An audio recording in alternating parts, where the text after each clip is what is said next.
Gordon Ramsay is an extremely famous chef, and the majority of the time he does well, although he has had some bloopers in his career, and today we're going to be reviewing some of those videos. Now, let's get started. Gordon Ramsay used to be Uncle Gordon, but then he lose uncle title so many times and still can't reclaim it. Hiya. Many niece and nephew telling Uncle Roger I need to review Gordon grilled cheese video. Grilled cheese, easiest thing to make. Only 2 ingredients, grill and cheese. Normally, grilled cheese sandwich also includes bread, but I guess that's optional, isn't it? Even easier than egg fried rice. Surely he can win back his uncle title this time, correct? Tasmania. Go all the way there to make grilled cheese? Gordon's in Tasmania. If anyone doesn't know where that is, Tasmania is an island just south of Australia. And in Tasmania, you have the Tasmanian devil. There's another little animal in Australia. I forget what it's called. I think it's a corca or something. It takes selfies. Really cute selfies. Now, we all love grilled cheese. I grew up with it. That was cheese on toast. There's something quite amazing for a grilled cheese, especially when you have these incredible. That look like wrong cheese? A Romano with pepperberry and Asiago. Romano and Asiago, completely wrong cheese, Gordon. Grilled cheese, simple dish, just use normal American cheese. You know, that little square, even Kraft single, okay? Why using this fancy Romano Asiago bullshit? I think Gordon's so rich, he forgot what normal cheese look like. Today, Gordon is using 2 cheeses, Romano and Asiago. Romano is made from sheep's milk and is a very hard cheese. It's considered one of the harder cheeses, and it's not a good melter. You can use it, but if you're gonna try to melt this cheese, you need to put it on very low heat, and it just doesn't contain a lot of moisture. Now, Asiago, on the other hand, is made from cow's milk, and this is a better melter. And as far as using American like Kraft cheese, I don't like this cheese. If you want, you can even use brie or camembert or any other stinky little cheese that melts very nicely. To do the ultimate grilled cheese with this, It's dry cheese, it's not gonna melt. I'm gonna just cut nice bits. First step all wrong already. It's like Jamie Oliver video. This one, This is like a Jamie Oliver video. What an insult. If any of you didn't know, in the past, Gordon and Jamie didn't really get on with each other. So by calling Gordon more like Jamie, and you know, it's like a Jamie video, that's an insult to him. It really is. see that cheese? Those pepperberries is Drier and stiffer than my ex-wife. so you've got these nice, long, luscious, sort of mini bricks of cheese. This is the kind of cheese you serve at white people wedding. You know, like little cheese plate, that all you eat. It's not supposed to be for grilled cheese. Hiya. Now just look at this. This is the Romano. Look how dry it looks. And it also looks like it may have been out a little while too. Like this isn't like he just got it. Like the cheese has been sitting out for a bit. So it's even drier on top of that. Not a good melter. Make sure the bread. Bread wrong again. Grilled cheese, just use regular sliced bread. What wrong with that? Again with this fancy European bullshit. Why your bread look like rock? Believe it or not, when making grilled cheese, there is a lot more that goes into it than just picking a little bit of bread and cheese. It depends on the type, because not all types of cheese are the same, not all melt the same, and the same thing with bread. Not all are suited to be a good type of bread to make a grilled cheese with. However, if you are using more of a rustic type loaf, you can still use it to make a grilled cheese. It's not an issue. It's actually healthier for you instead of buying the white bread that you see in the stores. The trick to making a grilled cheese with any type of bread like ciabatta or a baguette is that you get the bread fresh the day of. Because if it's fresh, you're not going to chip a tooth. If it's like a day old and you know you can crack it or break it in half, then it's not good bread to make a grilled cheese with. Look at that. This bread not for grilled cheese. The crust on there is too hard. It's gonna cut your own mouth. See, you even have trouble cutting. That's how hard it is. This is too thick because again, if each slice of the bread is going to be too thick, you have to think, is that going to be so thick that you can't even like put it in your mouth? I mean, it happens, yeah? So it's better to cut it a little thinner. It also helps the cheese melt because then you won't have so much bread in between the heat source and the cheese. Okay. And Okay, always- butter, okay, first correct thing. Almost 2 minutes into video, first thing he got correct so far. Golly, what's with Uncle Roger today? It's like somebody pissed in his cereal. He is so hard with Gordon on this grilled cheese. I mean, okay, he's making a few mistakes. Yes, some easy amateur mistakes, but you don't need to be so, like, aggressive about it. Relax a little bit. Life's good. Relax. Again, cover it with butter. I want to season the outside Salt, okay. with salt. The salt thing is a chefy thing. The only thing is that if you're using salted butter, you don't need to be adding extra salt to it, more than likely. Technically, if you want to add the salt at the end, like add some salt mull, then you could as well. You don't need to add it before. And then from there, layer your cheese. Usually Uncle Roger don't put cheese on bread yet. I toast bread first, flip over, then put cheese on top. Then the bread hot already, gonna help cheese melt. Oh, look it up, Roger. Actually, this way of making grilled cheese does work because the bread is already hot on that side, so it does speed up the process. But then again, there are tricks to make the cheese melt faster. You could also like put a lid on it, or if you have a panini machine, you can use the panini machine to make a grilled cheese. Actually, those work quite well. Your cheese. And sort of almost Dry cheese on cold bread like that. comes. It's not gonna go well. And the secret behind this grilled cheese is a little bit of kimchi. What? Made kimchi. What he say? He said kimchi. Walao, kimchi in grilled cheese? Hey, by the way, kimchi is a little weird to add to a grilled cheese. This Western food, why you use kimchi? Uncle Roger's so confused. They can work, I'm not saying they don't. A lot of things work with sandwiches. A lot of different combinations and ingredients. I mean, if you had to sum this up in one word, I think the word perfectly for this would just be bizarre or strange. You really using kimchi? Which is going to give a nice. He using kimchi like Jamie Oliver using chili jam. No kimchi in grilled cheese. Grilled cheese just bread and cheese, that it. Oh, I mean, come on, Uncle Roger. You can have a little fusion thing going on here, you know. A little bit of this from this culture, a little bit of that from another culture, and see if the flavors mix. Which is going to give a nice spicy texture Spice is not texture. Gordon, you having stroke, is it? to that incredible cheese. Now, the acidity in this kimchi is incredible. Acidity for what? Nobody eating sandwich and then thinking, you know what this sandwich need more of? Acidity. It not acid enough for me. It not corrosive enough. For me, I wouldn't be saying, you know, it's like not acidic enough. For me, technically speaking, it's more like it's not spicy enough because I like to add spice to just about everything. However, if you did want to add like a little bit of spice and acidity, you could just add a bit of Tabasco to it. Breathtaking. Fold that over. Oh, that too thick. Beautiful fireplace over there. You fireplace cooking in why? Cooking in fireplace for what? You got stove behind you, Gordon. Why you use fireplace? Fireplace you can't control heat. It gonna burn the bread. Grilled cheese opposite of egg fried rice. You need low heat. You have to melt cheese without burning bread. Uncle Roger's right about this. The reason why you don't want to have a super hot pan when putting the sandwich in the pan to then melt the cheese is that the bread can burn before the cheese has time to melt. So the best method is to get a pan on lower heat and allow that heat to penetrate the sandwich to melt the cheese.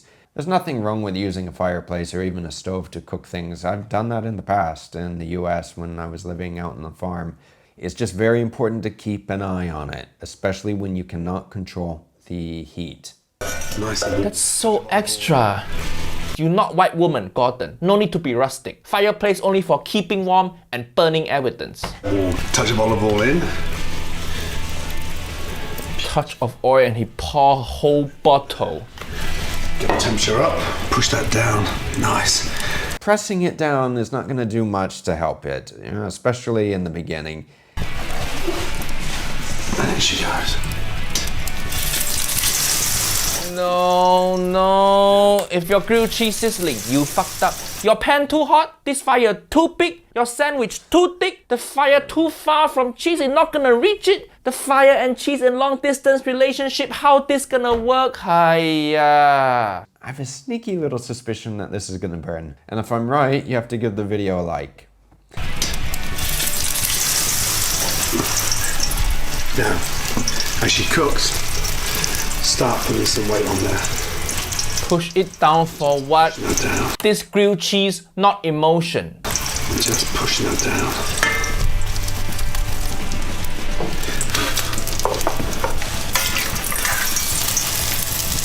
Okay, flipping bread. Turn it over. Hiya, you see? Bread burnt already. Cheese still solid. Hiya, Gordon, you know you fucked up. Just start over. The piece of the sandwich that was the closest to the heat source, the fire, burnt. Yeah, it caramelized too much and it burned. The pan's too hot. It needs to be on much lower heat and it takes a lot longer to melt that cheese. Beautiful. The bread's so thick, no way heat can get through. Fireman can wear that bread and run into burning building. And then once you've coloured both sides back out, and just place your spatula on top and push down. Push what? Push? The cheese nicely melted. No, it's not. Stop lying to people. How pushing gonna make it melt? Niece and nephew, you ever tried to melt ice cube by pushing it? One little tip, if you're going to be using a spatula to smash your sandwich and squish it down, just keep in mind that most spatulas that people have in their houses are not industrial. Yeah, they're cheap little spatulas that break easily. And with this one, it looks a little flimsy. You can easily bend them. The kimchi with that incredible cheese, especially with that pepperberry, is just gonna be a wonderful combination. And also, it just helps elevate the flavor. Elevate what? What you saying? Grilled cheese don't need elevation. It's tasty already. You're wasting expensive bread, expensive cheese, and expensive kimchi. Don't show this video to Auntie Esther. It's gonna break her heart. Kimchi your favorite thing? Guys, I'm curious. Let me know down below, would you try this sandwich with the Romano and Asiago cheese, with the rustic bread, as well as with the kimchi? Would you give it a try?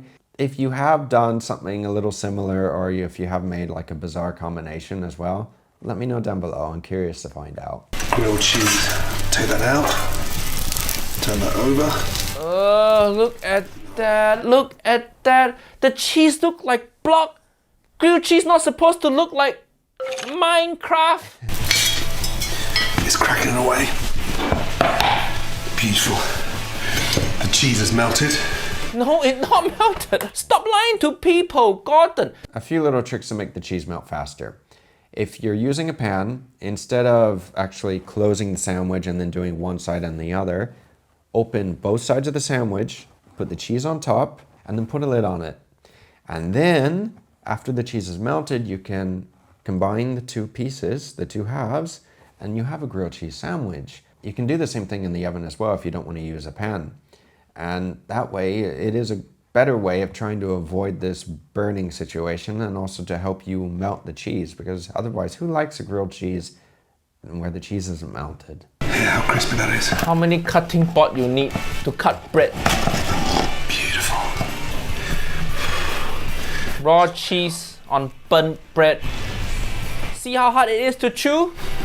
Proper grilled cheese, you bite into it, the melted cheese gonna be long string. It's so satisfying. But this one, it's like biting into brick. You know, if you have weak teeth or if you have dentures, you better do yourself a favor and not try to eat it. It's incredible.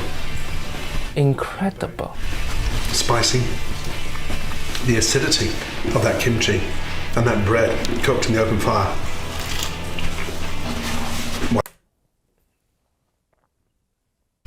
The acidity of that kimchi and that bread cooked in the open fire. That's the sentence with the most wrong thing Uncle Roger ever hear. Seriously, I think Uncle Roger's having a little lapse of memory here. Jamie has said a few strange things, much weirder than what Gordon has said here in previous videos. It's joyful. Really, really joyful. You know, it's got that wonderful sort of tropical flavour, like really, really perfume. Uncle Roger never hear anyone describe curry as tropical before. Let me know in the comments. Look at that. You call this grilled cheese? He barely eat anything. That's how you know it's terrible. Wrong stove, wrong bread, wrong cheese, everything wrong. This video so bad you make Jamie Oliver look like Uncle Wang Gang. If Gordon served this on Hell's Kitchen, he gonna be called Idiot Sandwich. The quest for Gordon to reclaim Uncle title continue. That was a bizarre video. I mean, honestly, if you think of this, just imagine this. Would you think that if one of Ramsay's chefs made that for him, that he'd be happy with that? Because I can tell you right now that if one of his chefs made something like that for the restaurant or for him personally to eat, he'd be screaming at them and saying, what is this, blah, blah, blah, blah. He would be. Beef Wellington has to be the ultimate indulgence, one of my all-time favourite main courses, and it would definitely be on my last supper menu. My version is a lot lighter and sexier, and for Christmas, I'm going to give it an added twist. Beef Wellington is also one of my favourite dishes. It's something that I don't always have. One, because it's quite expensive when you go out to any restaurants or anything, and two, it can be a bit laborious to make at home. However, if you make it perfect, it's delicious. Anytime that we had any cuttings or any scraps left over from slicing the beef Wellingtons at work, I used to steal all of them and be eating away at them. First off, the fillet of beef. Now, look at it, it's beautiful. First, the most important part is to sear it. Salt, pepper. The fillet is the leanest and the most expensive cut of beef. It comes from underneath the lower backbone, a part of the animal which has very little muscle, and this is what makes it such a tender cut. Very, very hot pan, olive oil, and literally roll it around the pan. Ramsay's right, this is the most expensive cut, and it does come from underneath the backbone, and it's not used a lot, so this is why one is quite lean and two is very tender.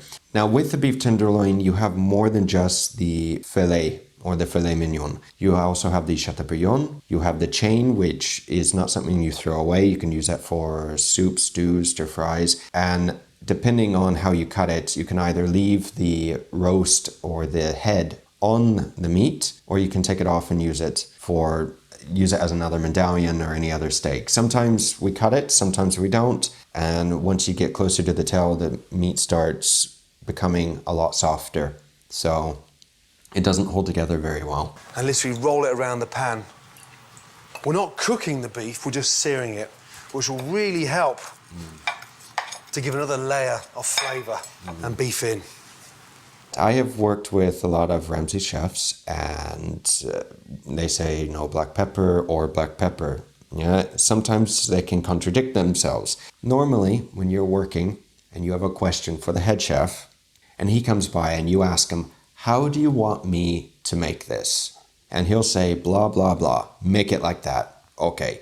It could be 5 minutes later, the chef will come around again and say, no, I don't want it like that. I want it like this. It will happen all the time. Chefs always contradict themselves. It could be because they forgot, you have a lot of things going on, the kitchen's busy, or they just changed their mind. So a good saying is this: do as I say, not as I do. Lovely. Now use the side of the pan so the beef sears down the back when you tilt it. It's a secret to get it done quickly. It gives that really nice roasted flavour. Delicious. Once you've got the colour, very carefully lift up the beef and sear it on top and sear it on the bottom. Out and onto the plate. The longer that is in the pan, the more it's going to cook. If you have a screaming hot pan and the oil has come up to temp to where it's almost smoking, or it is smoking, you will be able to sear much more quickly. English mustard. What this does now, it gives it a bit of heat. Just lightly brush the mustard over the beef. So really important that you do this as the beef comes straight out of the pan. And as the beef starts to cool down, it absorbs all that heat from the mustard. Horseradish is a really nice alternative as well. Just leave that to sit and relax. Quick little story. So the day that I arrived in the UK, I went to stay with my family, my cousins, and this was after a 20-hour journey. I was extremely tired, and I made a ham and cheese sandwich. and they gave me a little bit of English mustard. And I didn't know, I thought it was Dijon. So I was putting a lot of mustard on there. And of course, when I went to take a bite, that woke me up like really quick. Mustards, English mustard, is extremely hot. Now, normally, at least in the US, we get English mustard that's powdered. You have to mix it with a little bit of water. Sometimes you can find it just like normal mustard. So if you're not used to very spicy mustard, like Ramsay is saying, you could substitute with horseradish. You could even use Dijon. It's not going to be the same, but you could. And you don't have to like soak it in mustard. You just brush it on like he's doing, and that'll be good enough. It's for a little bit of that spice, just a little. As the fillet rests, prepare the filling, which is called a duxelle. Put 700 grams of chestnut mushrooms into a blender, add a chopped clove of garlic, season with salt and pepper, and blitz. Now the duxelle is basically you want the consistency of a thicker paste. This is the quick way of doing it. It's a very quick way of doing it, blending everything first. But normally the duxelle is with shallots, thyme. You want to cook and reduce all the moisture out of it, because if you have too much moisture in the duxelle, it'll make the puff pastry for the beef Wellington quite soggy, because the meat also has juices that the puff pastry is going to be absorbing. Christmas wouldn't be Christmas without chestnuts. I just crumble them in to the mushrooms. The chestnut's sweet, nutty flavour works brilliantly with the earthy taste of the mushrooms. And because they contain more starch and less oil than other nuts, they have a much softer texture that is perfect for the filling. Keep in mind that if you're going to be cooking this for Christmas or anything, for guests coming over, that they don't have any allergies, because the last thing you want to do is go through all this effort and then, well, you don't want to poison anybody at the dinner table, do you? Roasted chestnuts are a very Christmassy thing, but here, and you'll see this in Barcelona, you'll see this in other places around Europe as well, when it gets cold out and during December, you'll start to see all these little stands around the city where they start roasting chestnuts that you can buy. That smells amazing. Smells like Christmas. Once the mixture is finely chopped, cook in a hot, dry pan. This removes the water from the mushrooms and intensifies the flavour. And then afterwards, of course, you want to put it on a flat sheet tray or a plate, but you want to lay it down flat. And you may want to put it in the fridge as well to help cool it down more and to, well, extract more moisture from the mushrooms. You can see the water coming out instantly. Such an essential stage, really critical to the success of the Wellington, that you dry those mushrooms out and get rid of all that water. Take the mushrooms up even further, some fresh thyme in there, which will make it really nice and light and fragrant. Thyme is one of my favorite ingredients to use. Not everybody likes it, but we do tend to use quite a bit of it. When all the water's been fried off, remove from the pan and leave to cool. Then start assembling the Wellington. Stage 1, wrapping the beef fillet. First of all, these wonderful slices of Parma ham. And look, beautiful. Overlap it and set it there. The way that Ramsay has his whole little setup here is very good. It's very easy to work. And if you're going to be making this at home, it would be a good idea to imitate what he's doing. Give yourself a lot of space on the counter. Get a big cutting board, preferably flat. If it's bowed, you may want to end up buying a new one. Get a damp cloth, stick it underneath, put the board on top. Take the film, I would say, out of the box, just like he has here, and pull it across the board, and you may want something behind the film to prevent it from rolling as well. Now, since you're going to be rolling, you're going to be applying a lot of force. If you apply too much, or if the film breaks on you, because it happens all the time, you may want to double the film that you put on the cutting board for the first step. So the secret of overlapping the Parma ham is to make sure it contains all those juices coming out of the beef. In the traditional recipe for beef Wellington, a thick chive and spring onion pancake is used instead of ham. But the Parma ham makes the dish much lighter, and its sweet, salty flavour really complements the mushroom and chestnut filling. Traditionally, you would make some pancakes to go with this, but not the pancakes that we're used to in the US. So not the thick pancakes. Basically, you're making crepes. They're very thin, and it adds a little extra to the to the circumference of the beef Wellington, and it does make it a little heavier. I prefer Ramsay style here, what he's doing. It's not 100% traditional, but sometimes it's nice to have some variations with the dishes. A little touch of pepper, no salt because the ham is naturally salty. Just a little twist of pepper. And then from there, your mushrooms. Ooh. Scrapey, scrapey. Basically. Even a chef can make a mistake and scrape the you-know-what out of a non-stick sheet tray. In any case, it'd be better to use a spatula with this instead of a spoon. Mushrooms go on. Use the back of the spoon to spread them nice and thinly. Half an inch from the ends. Rump holes. No. Hop it. Every time there's meat, out he comes. Next. You want to lay the duxelle out as flat and as evenly as possible. If you're not a perfectionist, this dish does require a little bit of finesse and technique to get perfect. If you don't care, that's fine, but it helps with the cooking process later on. Lay the beef on top. And very carefully, fold that over. Now, we're going to lift that up and wrap the beef nice and carefully.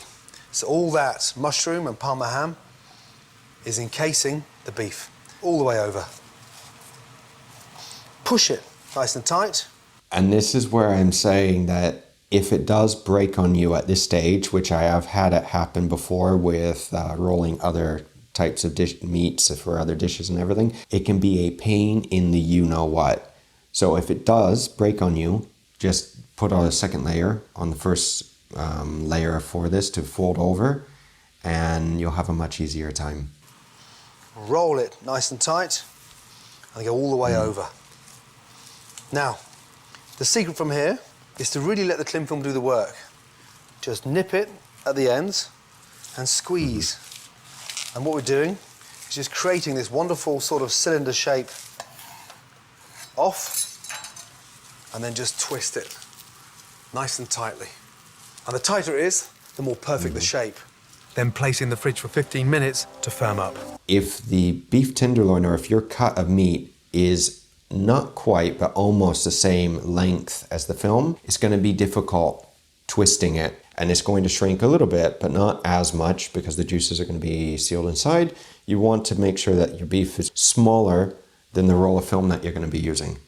And if you don't have a big enough roll of film, buy a big one for this because you're going to need it. Once it's set, it's ready for the final wrap. A little bit of cling film, puff pastry. Beef. First roll the puff pastry over the beef until the two edges meet. Then trim off any excess pastry and twist the ends together to ensure the beef is completely sealed in its pastry case. To set that perfectly and get it really nice and firm, to make it really cylinder type, cling film over and just pull that nice and tight. As soon as you get the puff pastry out, you have to work a little quickly. It's okay if your house is cold, like mine is today. It's perfectly fine. But if it's not cold, the puff pastry will come up to temp and it will be a little harder to manage to keep that shape. Puff pastry is made of multiple layers of dough and butter. Very tasty, but extremely fatty. And butter at room temperature gets soft. The big secret behind this is that it can be done the night before. And the tighter the cling film, the better the shape. The more even the shape, the more even it cooks. Put it back in the fridge for 5 minutes to firm up again. Then take off the cling film. Always like the perfect Christmas cracker. You want to make sure that the first time that you wrap it, it's as perfect as possible. And then of course the second time as well, you want to get rid of the air pockets. But you want to make sure that the beef as well is not lumpy. So this end is not bigger than this end. Because if you have a smaller end here and a bigger end here, this little end is going to cook a lot faster than the thicker end. To give the pastry a lovely rich golden brown colour when it bakes, brush it with egg yolk. And then finally, you don't have to do this, but it's a chefy thing. A little bit of decoration. Back of the knife, down, and then just twist and mark the pastry. When it comes out of the oven, it's got that wow factor. Some people can get very detailed and intricate with the designs. If you want, you can take another layer of puff pastry and you can make a lattice that goes over the beef Wellington. So you can make some beautiful designs. Add a generous sprinkle of salt to ensure the pastry becomes lovely and crisp. Then bake in an oven at 200 degrees for around 35 minutes, depending on how rare you like your beef. Once out of the oven, it's crucial you let the Wellington rest for at least 10 minutes. This allows the meat to relax and reabsorb its delicious juices, making sure it's tender and succulent. Nice and gently. Hear that pastry, how crisp that is. This is the bit we've been waiting for. Oh, wow. Oh My God. That is beautiful. If you can get your beef Wellington to look half as good as this, you did a good job, because it is not easy the first time making it look this good. Now, a few things to point out. This is the in cut, and you can tell that it's just a wee bit too cooked for me. Just a little bit, but it's the end piece. The center should be less cooked than this. Now you can see that even Ramsay didn't make a perfect duxelle. It's a little thin on the top left side, but that's okay. If you can get it like this, it's good enough for your guests. I'm in heaven. And for me, if you want a really nice change to roast turkey, this has to be the ultimate for the table. It smells Christmassy. The chestnuts, the mushrooms, and that nice crisp pastry on the outside. Look at it. I'm ready to die and go to heaven. So guys, if you are curious on making this at home, Ramsay has a very good step-by-step recipe, so definitely check this video out. I have a quick question for all of you who do celebrate the holidays with family. I don't mean if you believe in it, but at least if you just celebrate it with the family, because it is a time a year that you typically get together with people that you haven't seen for a year, and you typically eat. But let me know what you have for the holidays. Do you have ham? Do you have turkey? Another type of roast? Chicken? Do you have beef Wellington? I'm interested to see what you guys usually or typically eat. After watching this, I may actually make this for Christmas dinner, because I was thinking about making a roast, but maybe I'm going to be making, I don't know, beef Wellington. I have to think about it. Hello, niece and nephew. New neon sign. It's Uncle Roger rice cooker. What you think? What you think? Leave comment. Let Uncle Roger know what you think of my neon light. Underneath the neon light. Wait, before we even start, why Gordon looks so shiny? What is this Madame Tussauds bullshit? Photoshop can do some amazing things. Also, if any of you didn't get that little joke with Uncle Roger, Madame Tussauds used to be an actual person, and it's also the name of a famous wax museum in London, or in fact they have several locations. And I think he said this because the photo of Gordon here doesn't look very real. Right, come on, let's be honest. Ramen is that comfort food that we all love, especially on a cold day. But today, trust me, I'm going to show you how to elevate that notoriously cheap dish into something delicious. And guess what? Give me a V. That's right, vegetarian. Right, What? Come in.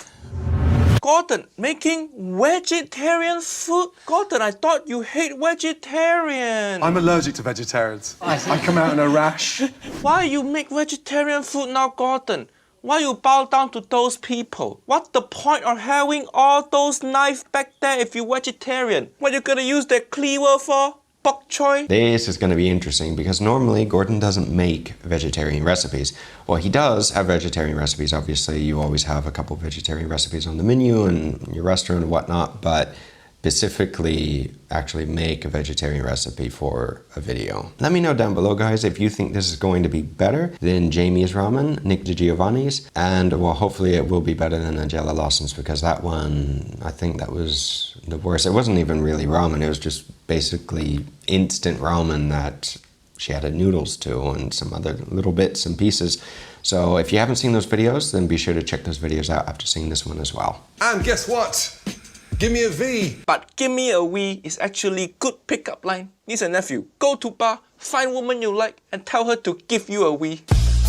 Sorry, children. Right, come in. Oscar, let me show you the ingredients. Egg noodles, delicious. Egg noodle. Uh-oh, Uncle Gordon already make mistake. Egg noodle, wrong noodle. Ramen should use wheat alkaline noodle. This not starting well. I'm expecting Ramsay to do a good job, so let's keep our fingers crossed, because he has experience. And the noodles, they may not be perfect, but they're still not as bad as soba noodles. But, well, let's see. 3.5 minutes. Beautiful seaweed, scallions. Seaweed good, scallion, tofu correct, ginger good. Cauliflower. And these are the secret ingredient. These are Cauliflower. the dried shiitake mushrooms. Cauliflower can be a great substitute for meat if you want to make this vegetarian or vegan. You can do a lot of things with cauliflower. It has good texture. Let's see how he integrates this into this dish. Dried shiitake mushrooms. They're going to go into Shiitake good. and they're going to rehydrate. Right, let's have 10 minutes on the clock. So, Wait, ramen take at least 10 hours. He making in 10 minutes. I don't think this gonna go well. Keep watching, see if Uncle Roger correct. I don't know if any of you realize, but every time Uncle Roger has said this, the videos tend to turn out to be like really bad. get them on a spoon and drop them into that water, okay? Please, time me 6 minutes. 6 minutes correct. Bring it out to the boil. Some say when you add vinegar to the water for soft-boiled or hard-boiled eggs that it does help to actually peel the eggs. And we also add vinegar to the water when we're poaching eggs. If we have to poach a lot of eggs, normally what we do is we get a big bowl, we add so many eggs to the bowl, and then we add a certain amount of vinegar first to allow the vinegar to start coagulating the egg whites. Bring it out to the boil. Boil them gently, and I want to boil that with a little bit of sort of yolky bit in the middle.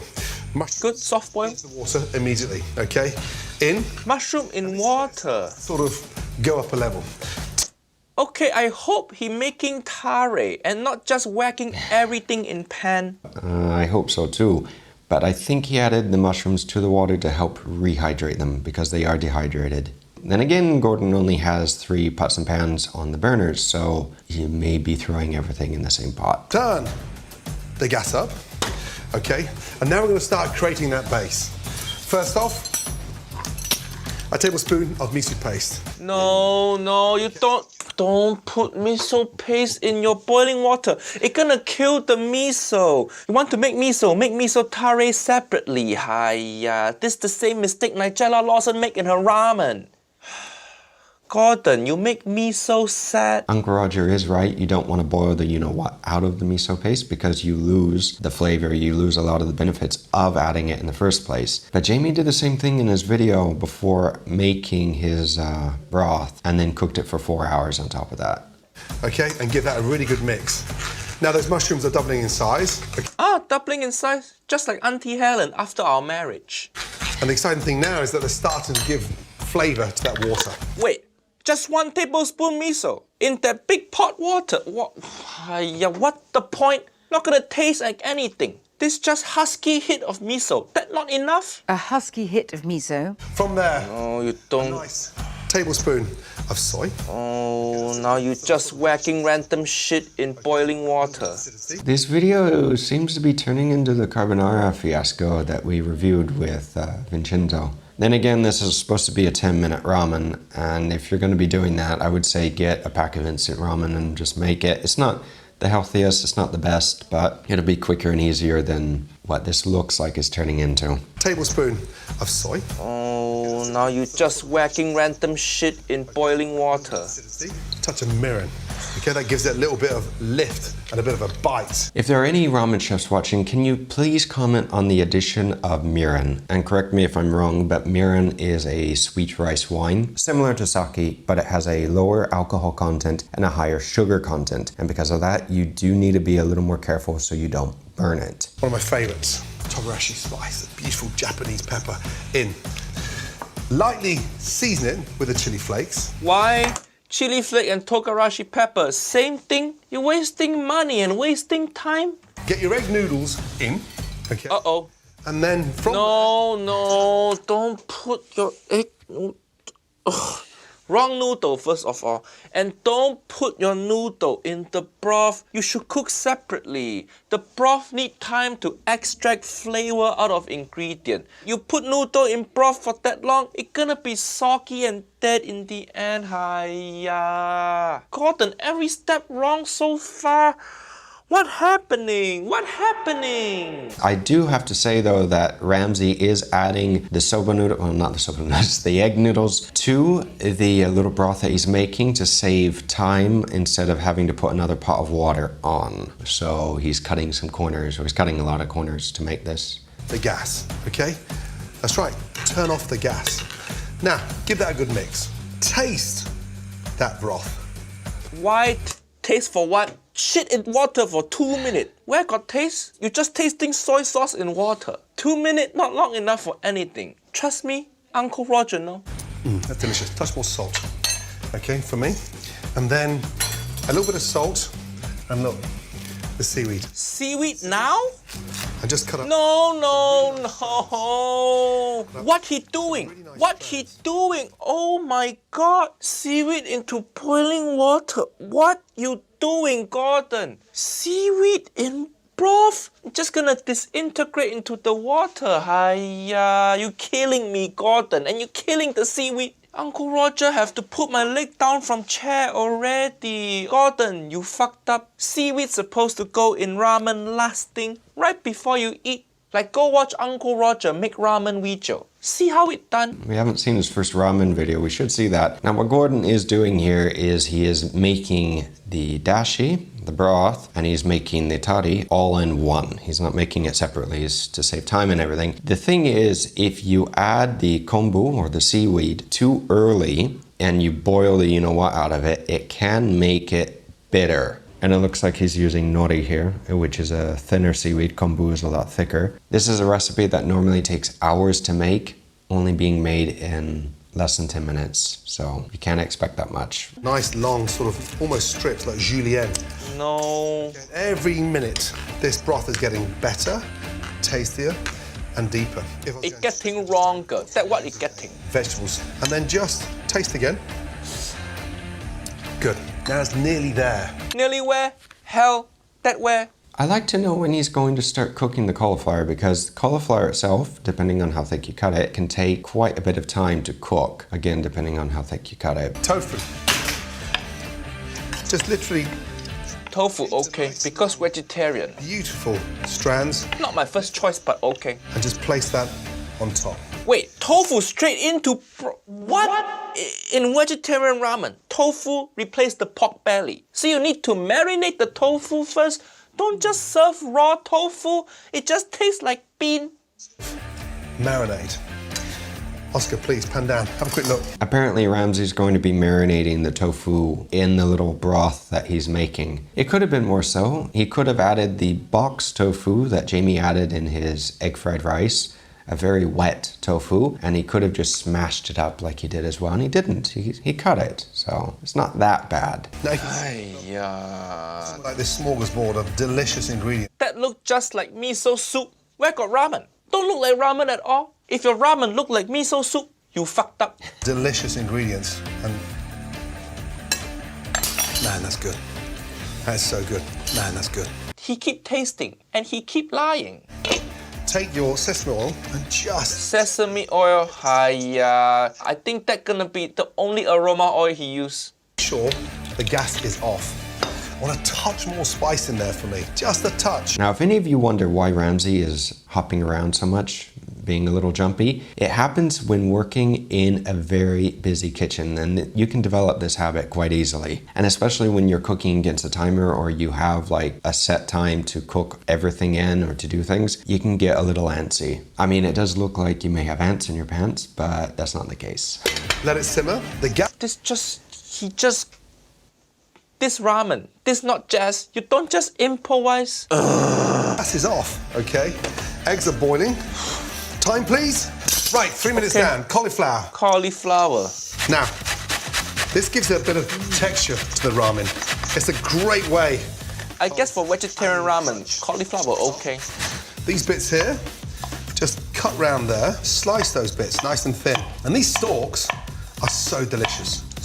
Stock delicious. Stock is worst part of vegetable. Uncle Roger don't like vegetable. Vegetable tastes like sad. But if Uncle Roger have to eat vegetable, I eat the leaf. Because stock tastes as shit as leaf, but harder to chew. Stock is the same shit food, but more effort. Who want that? Obviously, Uncle Roger hasn't tried artichokes, because the best part of the artichoke is the heart, and if it is big enough, you can also eat the center of the stalk. Now, Ramsay does look like he's going to make a few different things with the cauliflower. You can make a lot with the cauliflower. If you grate the cauliflower like Ramsay's doing, you can actually fry it and give it a very nice texture. And if you save the stalks as well as the florets, you can actually make a very nice puree. Well, you can make a few different purees. You can make a white puree if you don't brown or darken the cauliflower at all. Or if you actually saute the cauliflower for a decent amount of time, you can make a very nice hazelnut cauliflower puree. I like the stalks on a broccoli. Beautiful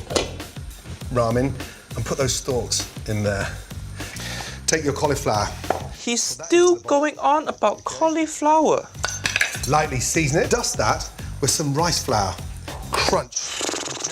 Cauliflower. So when we fry, I want some chili in there, so I've got some heat, okay? And then look, a nice little shallow fry. Hot pan, get the oil in.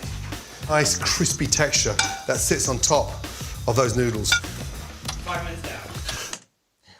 Is this ramen Weejo? Or is this cauliflower with side of shit noodle Weejo? He spent 30 seconds making ramen broth and 3 hours making cauliflower. Hiya. All this time, meanwhile the noodle in that pot just drowning. Again, I love frying in a non-stick pan because I get that texture. I really get it nice and crispy. Non-stick, you just say non-stick and then you use metal spoon.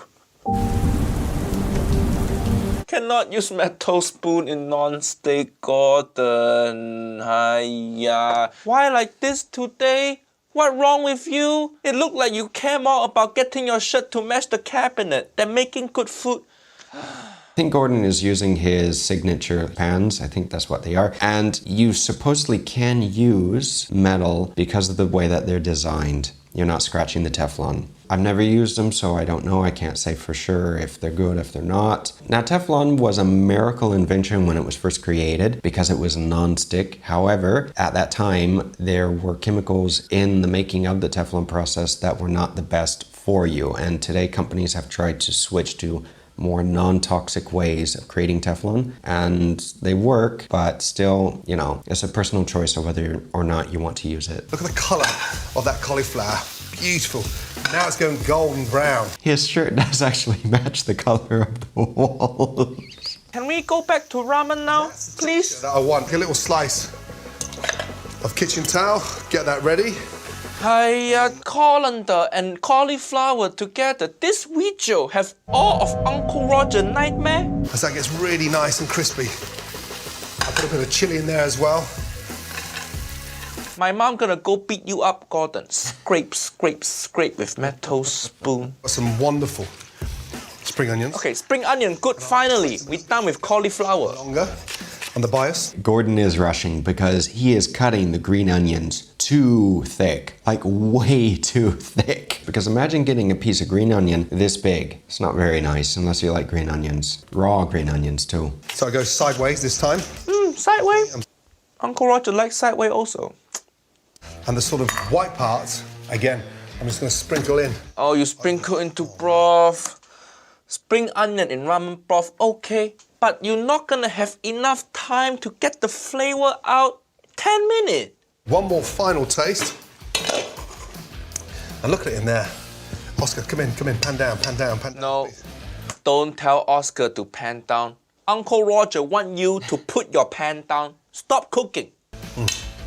That is so delicious. Oh, man. Now, eggs. Take them out. Always like to sort of put them into cold water first. Okay, correct. Egg in ice bath, correct. Right. Using an ice bath is the best way to cool the eggs down quickly. If you don't have ice, then you need to run them under some cold running water for a few minutes, and that can also help bring the temperature down so you can peel them. It's Oh, that ramen looks so dead and lifeless. 90 seconds. It's so weird serving in this Le Creuset saucepan. Hiya, Gordon.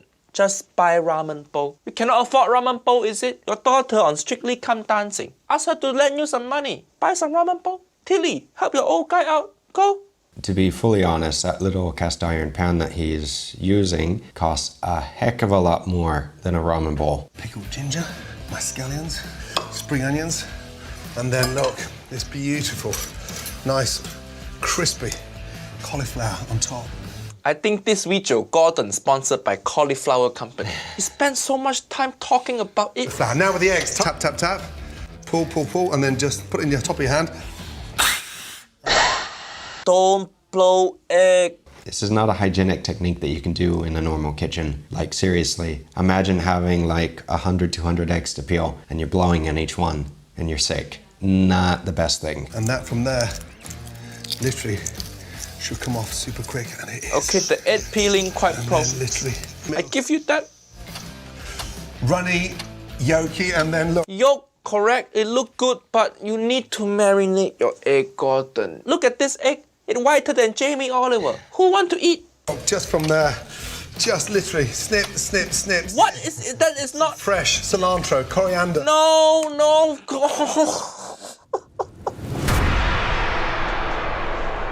Coriander on ramen. You don't just... Just because a dish Asian doesn't mean you can just put coriander on it. Some ramen chefs put coriander or cilantro in ramen, but not like that. Doesn't matter what country you're in, it's all delicious. And there we are.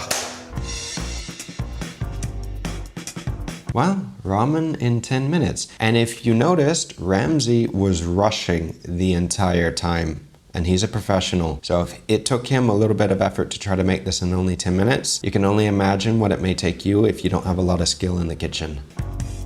What the Uncle Roger can't watch anymore. The broth all wrong. No tare. Barely any aroma oil. Wrong type of noodle.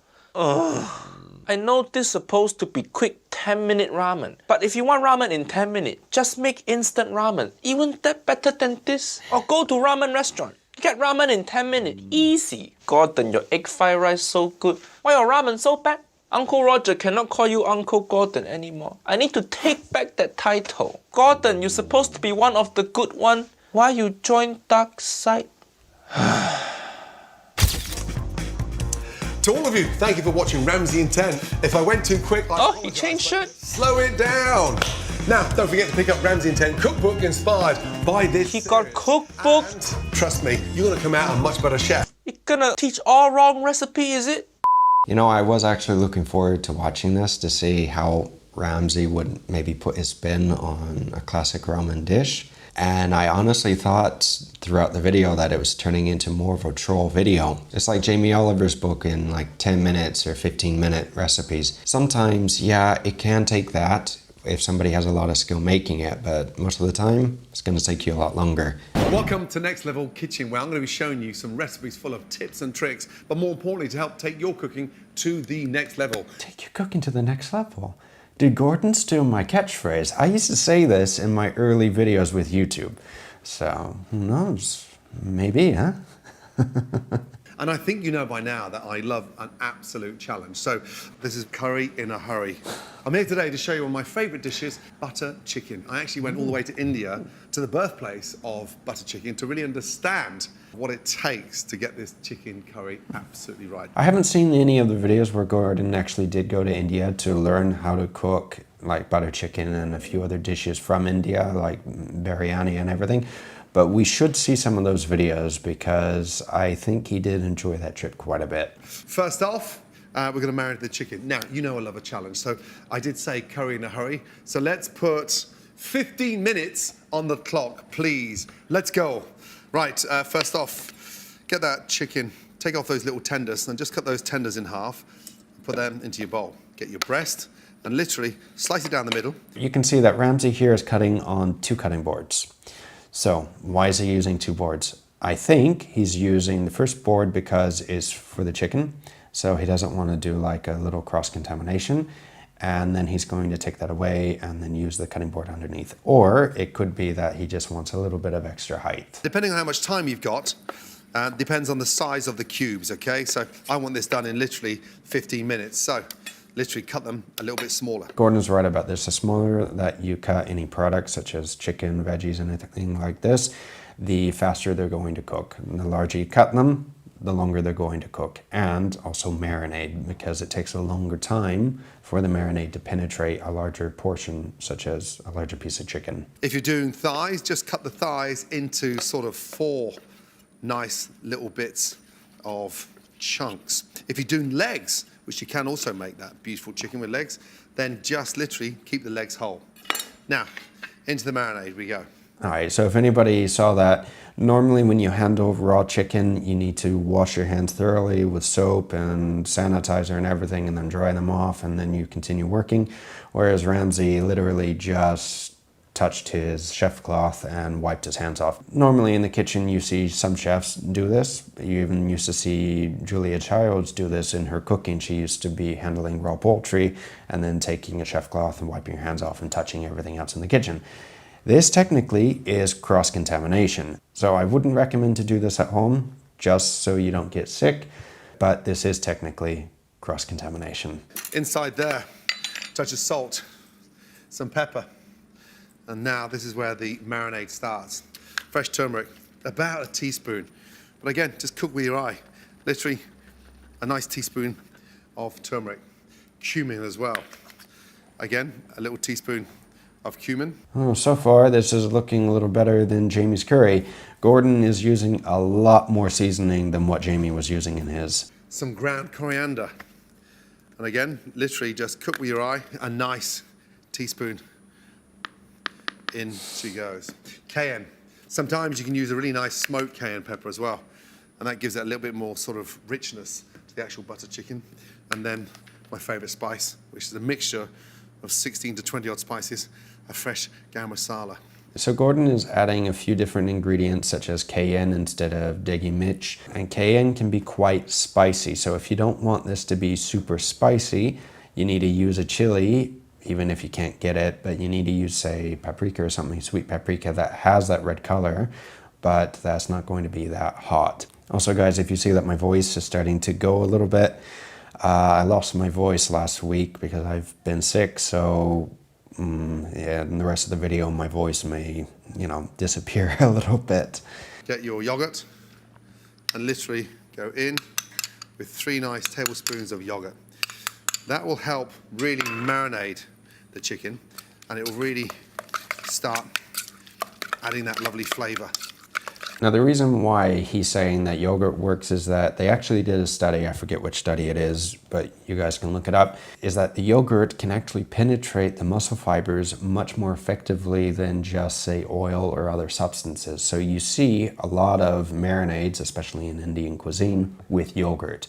And it does work. It's like, it really does work. It helps to tenderize the meat, but not just that, it helps to infuse a lot of flavor with it. So if you add a bunch of spices with this and you marinate it overnight, you'll notice a big difference. From there, a little bit of oil. We put the oil in now, so as when we come to start cooking the chicken, it's already set. He's adding oil to the mix now. It's kind of not necessary because when you go to, say, I don't know, go to cook this or anything, you're going to be adding oil to the pan. We'll see. Let's see the rest of the video. If you could do this the night before, here's a little next level tip. If you marinate the chicken the night before, I promise you, it penetrates the chicken so well, it goes all the way through and literally stains the color. And sometimes you see in these old-fashioned Indian restaurants that they're using food coloring. The traditional way, as you know, is to marinate the chicken the night before, and it literally lifts up the flavor. That means no 10-minute marinades like somebody we know. I'm going to let that marinate for about 10 minutes. What? What he say? Nice hot pan, as always. Get it nice and smoking first. And then I'm going to start the sauce, the base of the sauce. Because it's a nice butter chicken, I like using red onion. White onion's fine, but red onion's less harsh than white, and so it really does give it a nice mild flavor. In a lot of the butter chicken recipes that we have reviewed, they do use red onions. So if you can get them, use them. But if you don't have them in the house and you don't really feel like going to the grocery store, but you have all the other ingredients, it's not a necessity. You can use other onions. We're going to blitz this sauce, so don't get fancy with the little chopping. We don't need to. Just slice the onions down in half, and again, oil into the pan. And now we're going to start caramelizing those onions. Generous with the grapeseed oil. Now just keep in mind that this is a recipe where you do not add olive oil to the recipe. If you don't have anything else in the house, you can, but the problem is that olives, especially extra virgin, has a very strong flavor, and that can influence this dish. So unless you want to be following Jamie's recipe, don't use olive oil. Onions go in. How long, please? 2 minutes gone? Thank you. A couple of cardamom seeds. Underneath your knife, little tip, and just bash them twice. And that just opens up and releases all that amazing fragrance from the cardamom. Cloves, leave them whole. And then from there, in we go. This recipe is a little different. Ramsay's not using any bay leaf, and he's trying to caramelize the onions, which we saw in the previous video with Chef Ranvi, the very first one, that he said specifically that he did not want to caramelize the onions. The color that you want in the gravy is not from the browning of the onion. Then again, I don't know if Gordon is going to be adding any honey or anything like this, because with Ranvi's recipe, he was adding honey at the end to sweeten it a little bit. Now, start cooking those onions down. Now, spread the onions up the side of your amazing pan, and that will start caramelizing them really nice and quickly. So what Ramsay is meaning by this is that when you have a wide pan, it's easier to cook the ingredients faster because there's more contact with the cooking area, the cooking surface. So he's cooking in more or less like a little bit of a wok, which, you know, the sides are a little steep. So if all the food is bunching in the middle, you need to kind of spread it out a little bit so it cooks, it has contact with the outer side of the pan. Otherwise, you're going to be steaming a lot of the vegetables instead of like sauteing. And here, like Ramsay is wanting to do, he's wanting to caramelize. So you need to saute, which means cook hot and fast in a little bit of fat, which is oil. From there, your ginger. Just take your ginger, slice it into half. Again, we're going to blitz this, so don't get fancy, wasting time doing all the chopping. And remember, when we're blitzing things and puring those sauces, we don't need to have that precision with the knife. We can be a little bit rough and ready. Ginger in, onions, ginger. My chili, I'm gonna leave the seeds in because I want to up the ante with the heat. And if you ever do make it a touch too hot, a really nice tip is to add more butter. Okay, butter's a really good cooling agent and takes out the heat. Gordon's right about this. Anything with a high fat content like heavy cream or whole milk, but butter really does help. So if you do eat like, say, a ghost chili or a Carolina Reaper and your mouth is on fire, instead of drinking a gallon of milk, you may want to take a little bit of butter and stick it in your mouth. Seriously, you may want to, because it will help to cool your mouth down. Not just that the butter is fat, but if the butter's cold, this also helps. Leave the seeds in, again, and in. Now, that smell is delicious. Really coming together. And it's fresh and it's fragrant. And again, just get the back of the spoon and spread that up the side of the pan. Now, get your garlic. Again, 3 nice cloves of garlic in. Once those onions start to break down, this is when we're going to start adding a touch of richness now, okay? So, think about it. Onions, cardamom, cloves, garlic, chili. Also another thing, whenever you have like a big cutting board like Ramsay does and you're cooking, this becomes a force of habit, is that you have your cutting board like right on the edge of the counter, and instead of taking a spatula or anything to move the ingredients from the cutting board to the pan, you take the pan off and you just push everything into the pan off of your cutting board. It's a lot faster to do this. If you have the space in the kitchen, this is a better option. With me, my little cutting board that I use normally at night, I don't need to do this. I can just pick it up and put everything in the pan. But if you do have the big cutting board, it's a much easier option than picking up the cutting board or taking a spatula or nothing. It's faster. And now I'm going to start putting my butter into those onions as well. And that's going to really start getting this thing really nicely caramelized. Now, turn the gas up and start letting that caramelize beautifully. Now, as I start that process, with a little bit of fresh cilantro, I'm going to use the stalks for the sauce and use the tops for the garnish. So I leave the tops there, I take all my stalks and I go into the pan with all that beautiful goodness. Right, so Ramsay's adding coriander stems right now. With Chef Ranvi, he did add coriander at the very end. Ramsay's also not adding any cashews to this. So if you are allergic to cashews, you know, this could be a good option to omit them. just add more cream because the cashews have a high fat content, so they help thicken the sauce. But you know, if you don't have an allergy to cashews, right now would be a good option to add them. You can see it's all starting to come together. In there, I'm going to put a little touch of my garam masala and just a light dusting of garam masala. That's going to dry up all that fat. A little touch, again, of the turmeric.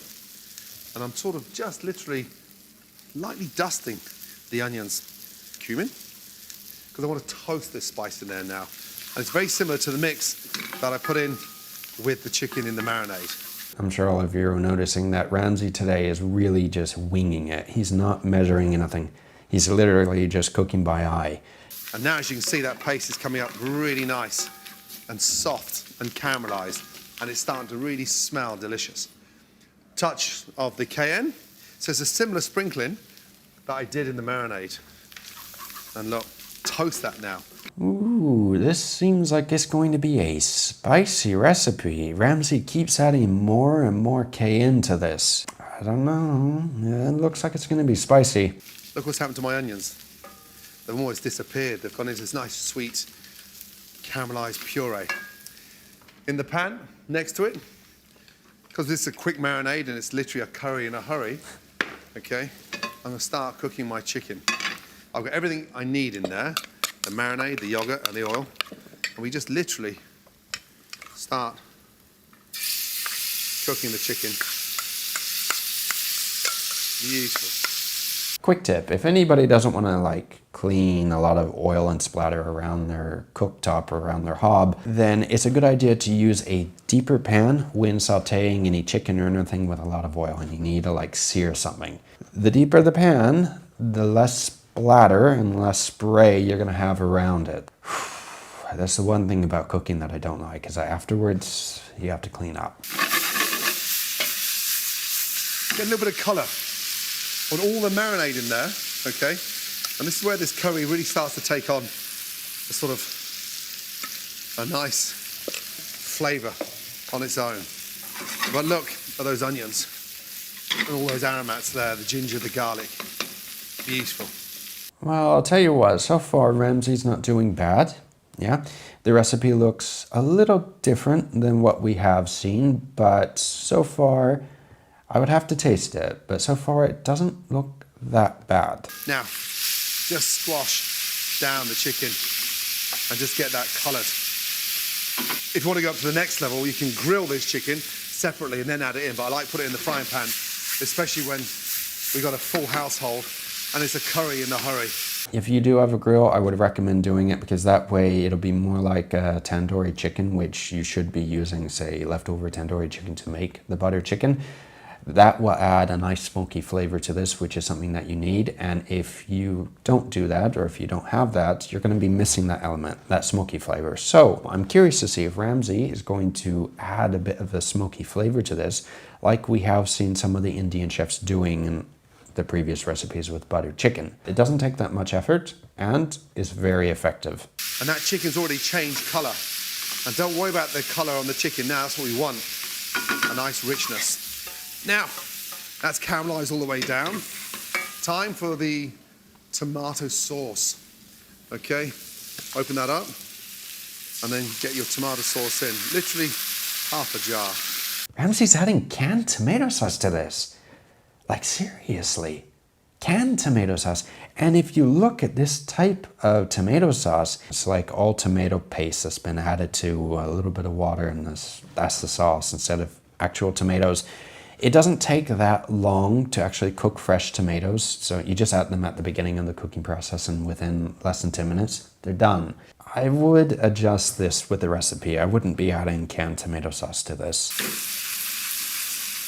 Beautiful. Bring that up to the boil. As that starts to boil, then we're going to add our double cream. And this is where it goes up to another level. So it's a really nice, rich butter chicken. And guys, just have a look at the consistency of this tomato sauce real quick. Like seriously, it's nasty. I mean, this is something that I wouldn't be using. Yeah, I would never use this unless we're remaking this recipe to test it. But personally, I don't buy this. Not at all. Bring that up. And you can see the colour. It's really starting to take on a really nice dimension. Now, look at the chicken. The chicken's roasting beautifully in the pan. The sauce is making headway. My rice is steaming. Turn down that. I just let that cook slowly there. You can smell that marinade. Absolutely delicious. Ooh, scrapey, scrapey, scrapey.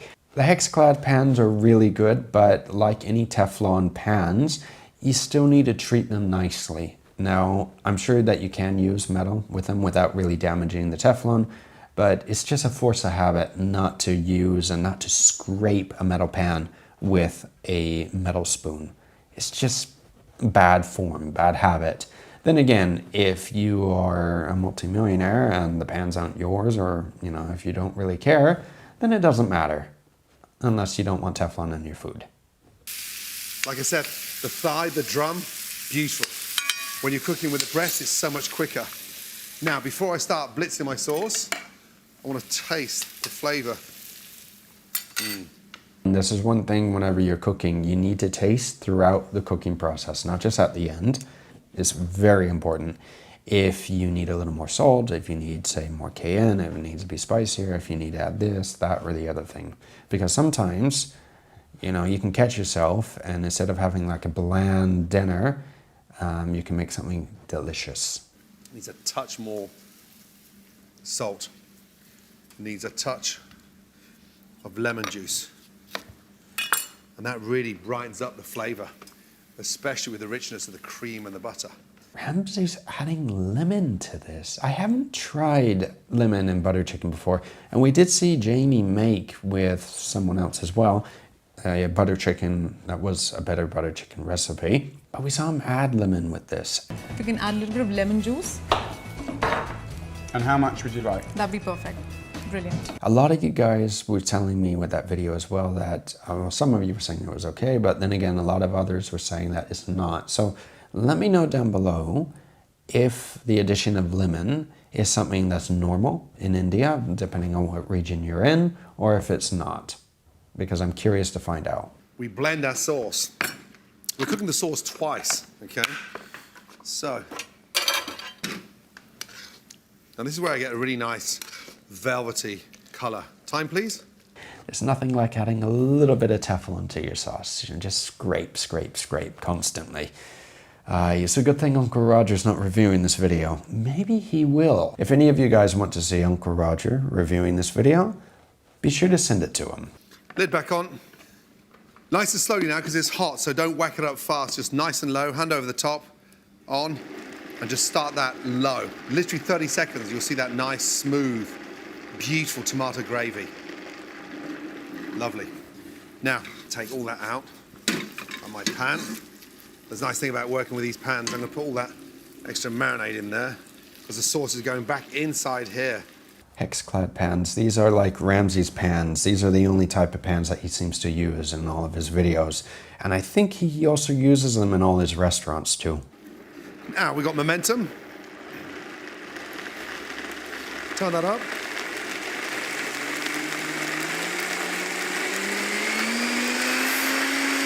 This is the moment when you have the sauce that's super hot, it's in the blender, you're blending it, and you have cold cubes of butter already cut. This is the moment that you want to add them. That way, you can help emulsify the sauce and you can create a delicious sauce. And if you're using a Thermomix, I would recommend using that because you have a lot more control. Then again, Vitamix is also a good blender. If anyone from Thermomix is watching, or love a sponsorship, I won't say anything else until I get one, huh? But it's a good product. Now, you don't have to do this, but it's a bit of a chefy thing. It's a tip. It's a really nice thing to do, especially to a beautiful, rich sauce. I like to pass this sauce literally through the sieve. If you do actually pass this through a sieve, it does help the sauce. It helps make the sauce more silky, creamier, because you have all the little bits that you blended up in the blender before that, and unless you don't want that consistency, it's easy just to pass it. It's got this really nice, rich, buttery flavour. You just take the back of the ladle and you just squeeze that round. And look, out comes this immaculate, velvety, beautiful, rich sauce. And the reason why I do this is I've got the sort of whole cardamom pods, the cloves. Now, you don't have to, but it's a really nice way of finishing that amazing sauce. Do it. Yeah, it does. You'll see a big difference if you try this at home. It's velvety, it's smooth, and it's the perfect sauce. I put my chicken in there now. Scrape all that wonderful flavour from those pans in. And look, you bring this together, okay? And now this is where I add the magic. A couple of knobs of butter, literally in there. And then back on the low heat. So far, Ramsay hasn't added any smoke to this. Well, he also hasn't added any honey to sweeten it. Then again, he did caramelize the onions. Interesting. Well, let's see how this finishes, this video. And then finally, get your lemon and just hit that with some lemon zest. He's adding more lemon to this. Really? Lemon zest on top of the lemon juice. And that's going to give it a really nice, fragrant finish. And it really does just absolutely finish off that chicken. Don't boil it. Turn the gas down. And it's really important, whenever you add butter into something, you never boil it. And a great tip is just to literally use your spoon and work that butter into the sauce. Now, if anyone's wondering why Ramsay is saying never boil butter, it's the fact that you can split the butter. And that's not a good thing if you split the emulsion. So normally you want to keep it on low heat, below the boil. You can keep it hot, but you don't want to keep it too hot because otherwise it can ruin the sauce, it can ruin the puree. And then finally, correct the seasoning. Find out where we are. Touch more salt, a little touch of pepper, and then get my fresh cilantro, slice it once through. I love the spice. I love the heat. In at the end, and once that butter dissolves, it's going to come together as this beautiful butter chicken. 1 minute left, right. 1 minute left and Ramsay hasn't added any smoke, no honey, no Kira water as well. This is also another element that Ramsay added. But the smoke, yeah, that adds an element of aroma to this. Interesting. And of course, no cashews. My rice is steaming. Take that out.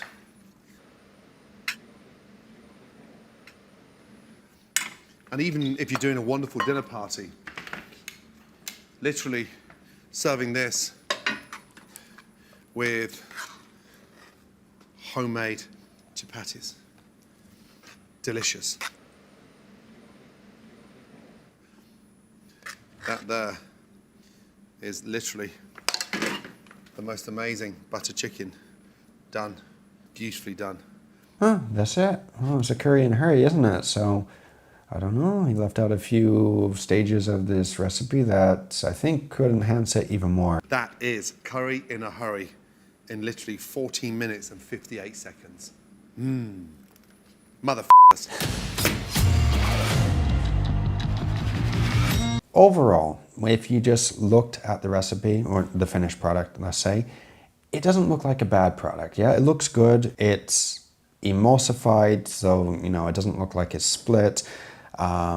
He was using chicken breasts instead of thighs, but it's a little hard to tell with all the sauce and everything. But, you know, this is also something that you need to take into consideration because you can overcook chicken breasts. There were a few other things. He didn't add a smoke element to this, which is something that you can add at home. I'm sure that Ramsay didn't do it because a lot of people in the West don't cook like this. So trying to add a smoking element to this may be a little difficult for some people to do. Okay, so this is one thing. And as far as the chilies, Gordon was adding a lot of cayenne, which cayenne is spicy. And depending on how much you add chili powder to this, it can make it very spicy.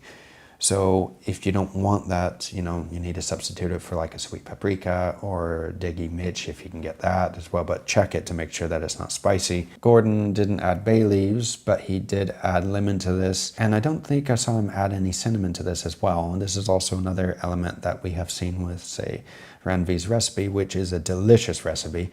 So in any case, guys, let me know down below what you think of this recipe, or better yet, check out the rest of the reviews that we have done with all the chefs with butter chicken, and we made as well Chef Ranvi's butter chicken and Jamie Oliver's butter chicken. Check those videos out and then let me know down below, which one do you think out of all the videos is the best recipe? Excuse me. I was actually making a cup of tea because Tilly started 5 minutes ago. Welcome back. Welcome to Ramsay in 10. More importantly, can I just say a very special thank you to all the NH staff again for another extraordinary week. All the effort and dedication is extraordinary. I think this is one of those videos where it was recorded during the lockdown, and they were doing a fundraiser for NHS as well, which is the National Health Service in England. Also, if anyone has lived in England, you know how complicated it can be to see your doctor with NHS. Now, should we check to see where my sous chef is? He said he'd be turning up on time, but I think he's been distracted. Please, where is he? He said he was going to help me out, but... excuse me! Hey! Hello? Oh, he's got the wooden spoon? Oh no, really? Peppa Pig? I'm not going to tell you about the pigs we ate from the back garden. No. His son likes Peppa Pig. Reminds me of somebody else who likes Peppa Pig. Yesterday I went, as we all must, to Peppa Pig World. I don't know if you've been to Peppa Pig World. Hands up anyone who's been to Peppa Pig World. I think I remember Gordon actually raising some pigs and him butchering them later on. I wonder what he named the little piggies. Pork chop, bacon, Miss Piggy, Piglet, Hamlet. I could go on. Oh, hello. What is that? Chili. Could have been a bit more colour on the old beef there, no? Okay, now we have a new director of photography, that's right. Right, so he's giving his wife a hard time making chili. Gordon's about to cook, so let's see if he does anything wrong, okay? Also, they have 2 kitchens in this house. Really strange design of this house. I mean, it looks beautiful. They have beautiful kitchens, but it's just a weird design. In fact, she started filming at 12 when she put her braces on. We know her as Matilda. You know her as Tilly. Let's go, Tills. Let's turn it around, say hello to yourself. Right, okay, pan down. Tilly, Oh, pan not down. this. I'm not Megan. Okay, pan down, pan down. Right, mince. Okay, I've got minced beef. If anyone else hasn't seen our last review when Gordon was working with his daughter, go see our carbonara review from a few years ago. It was hilarious. A little bit of cheddar cheese, some bacon there, okay, a little bit of lettuce, tomato, an egg. Egg is optional, onion, lettuce. Egg's optional and the bacon's not. The bacon's optional. You don't have to add bacon to everything. I do have to admit though, I love bacon. Buns. Why, Tilly? Get it off. Why? I'm not saying it. Why? If anyone didn't catch that, that is a reference to Gordon calling another person an idiot sandwich while putting, well, 2 loaves of bread between their head. What are you? An idiot sandwich. I said 10 minutes, okay, and I've got a little secret. I froze those, okay? Little chilies, anything left over like that, freeze it, because you can grate that in to sort of make that sort of almost a little bit more delicious. This is literally just plain minced beef. Right. Finally, we're gonna get started, but you know what? Gordon's cheating a little bit because he has pre-prepped everything. It doesn't mean that you need to make everything from scratch, but pre-prepping a lot of the ingredients to get them out takes time. Tilly, are we ready? Ready to start? Yes, time goes now. Right, first off. 10 minutes, Dad. Let's go. 10 minutes. Gas on, okay? I'm using a grill pan, okay? But you can use a frying pan. So, a grill pan, get that on and get it nice and hot. Now, first off, season. Touch of salt. Good. Touch of... Now, when seasoning your meat, you do not need to salt your children. Sorry, children. Touch of pepper. Now, I'm putting an egg in there, okay? Stay with your Tills, pan over. I'd like the yolk, okay? Don't use your hand. Hold on, it's my burger. Yolk, okay, in. Now, from there, okay? I wanna just... If we just stop right there, Gordon has made a few boo-boos. Now 1, if you're going to be doing this with an egg, it is a good idea to do it in the sink. This is fine. But, so you don't make a mess taking the yolk across your entire countertop, is a good idea to move the bowl closer to the sink. The other thing, when cleaning your hands, after touching all the egg yolks and whites, you don't just wipe your hands on your chef's cloth because that is going to be used for the rest of the kitchen. You need to wash your hands. Otherwise, we're talking about cross-contamination, which if you have never had food poisoning before, trust me, It is not fun. Literally, get that chili, okay, and just grate that in there. Okay. Now, the secret behind this is just Is it give it a good little tip? bit extra heat, okay? And when you grate it like this, it sort of disintegrates the chili. Pan up, it's me now, it's me. Pan up. It's not all about you, it's about food. And then look, pan down, look. Oh my. You tell him, Tilly. Remind him it's about the food. Beautiful little chili flakes in there. Now, come on. Now, from there, okay? Just a touch of seasoning. Now, the best thing to do is get your hands in there, okay? And literally shape that, okay? Now, I said shape it, not drop it on the floor. Now, here's the secret. We've got 10 minutes to make this burger, okay? And I've got sort of 75 seconds gone. If you've got more time than I have tonight, then make them a little bit thicker. If you haven't, then make them nice and thin. So take off a nice ball. If you're not paying attention, these are all good little tips. If you have a very thick burger, it's going to take a lot longer to cook. So a quick way of doing it is to make your burger much thinner and it will cook a lot faster. Also, if you plan on cooking a burger like super fast, Gordon should be making like a smash burger right now because that will cook very quickly. Okay, almost like a sort of the size of a tennis ball. And then literally start shaping those burgers like that. Now, look, get your hands around and just literally place that on. Pan down, Meg. I'm Tilly. Sorry, pan down. So I'm going to put literally about. For all the parents watching that have more than one child, I'm sure you can relate, misnaming one of your children for the other one, but it's not nice hearing this being the child, trust me. I'd say an inch in height, okay? And look what that egg does. That egg actually makes it a little bit richer, okay? Now from there, quick wash the hands first. No, don't put the burger down on the counter. Don't copy Gordon with this little bad habit. You do not put your burger patty down after making it on the cutting board. Why? Cross-contamination. That cutting board is a wood cutting board, which more than likely you're going to be using for all the other ready-to-eat food. You do not need to put raw meat on it unless you clean it. Time for yourself. 2 minutes gone. 2 to 8 minutes to go. Okay, so the cooking time is about 7 minutes, okay? Cutting it fine. Cut it very fine. Oil on, okay, grapeseed oil. I've seasoned the burger, okay? Only one? Yeah, one, yes! Well, there are, okay. And then on, okay? Right, now what do you see wrong with this picture? Now I do this too sometimes, and I know that Gordon's under stress, but it is better practice when you're cooking at home to oil the pan first. You can put it on low heat, not high heat, so it doesn't burn.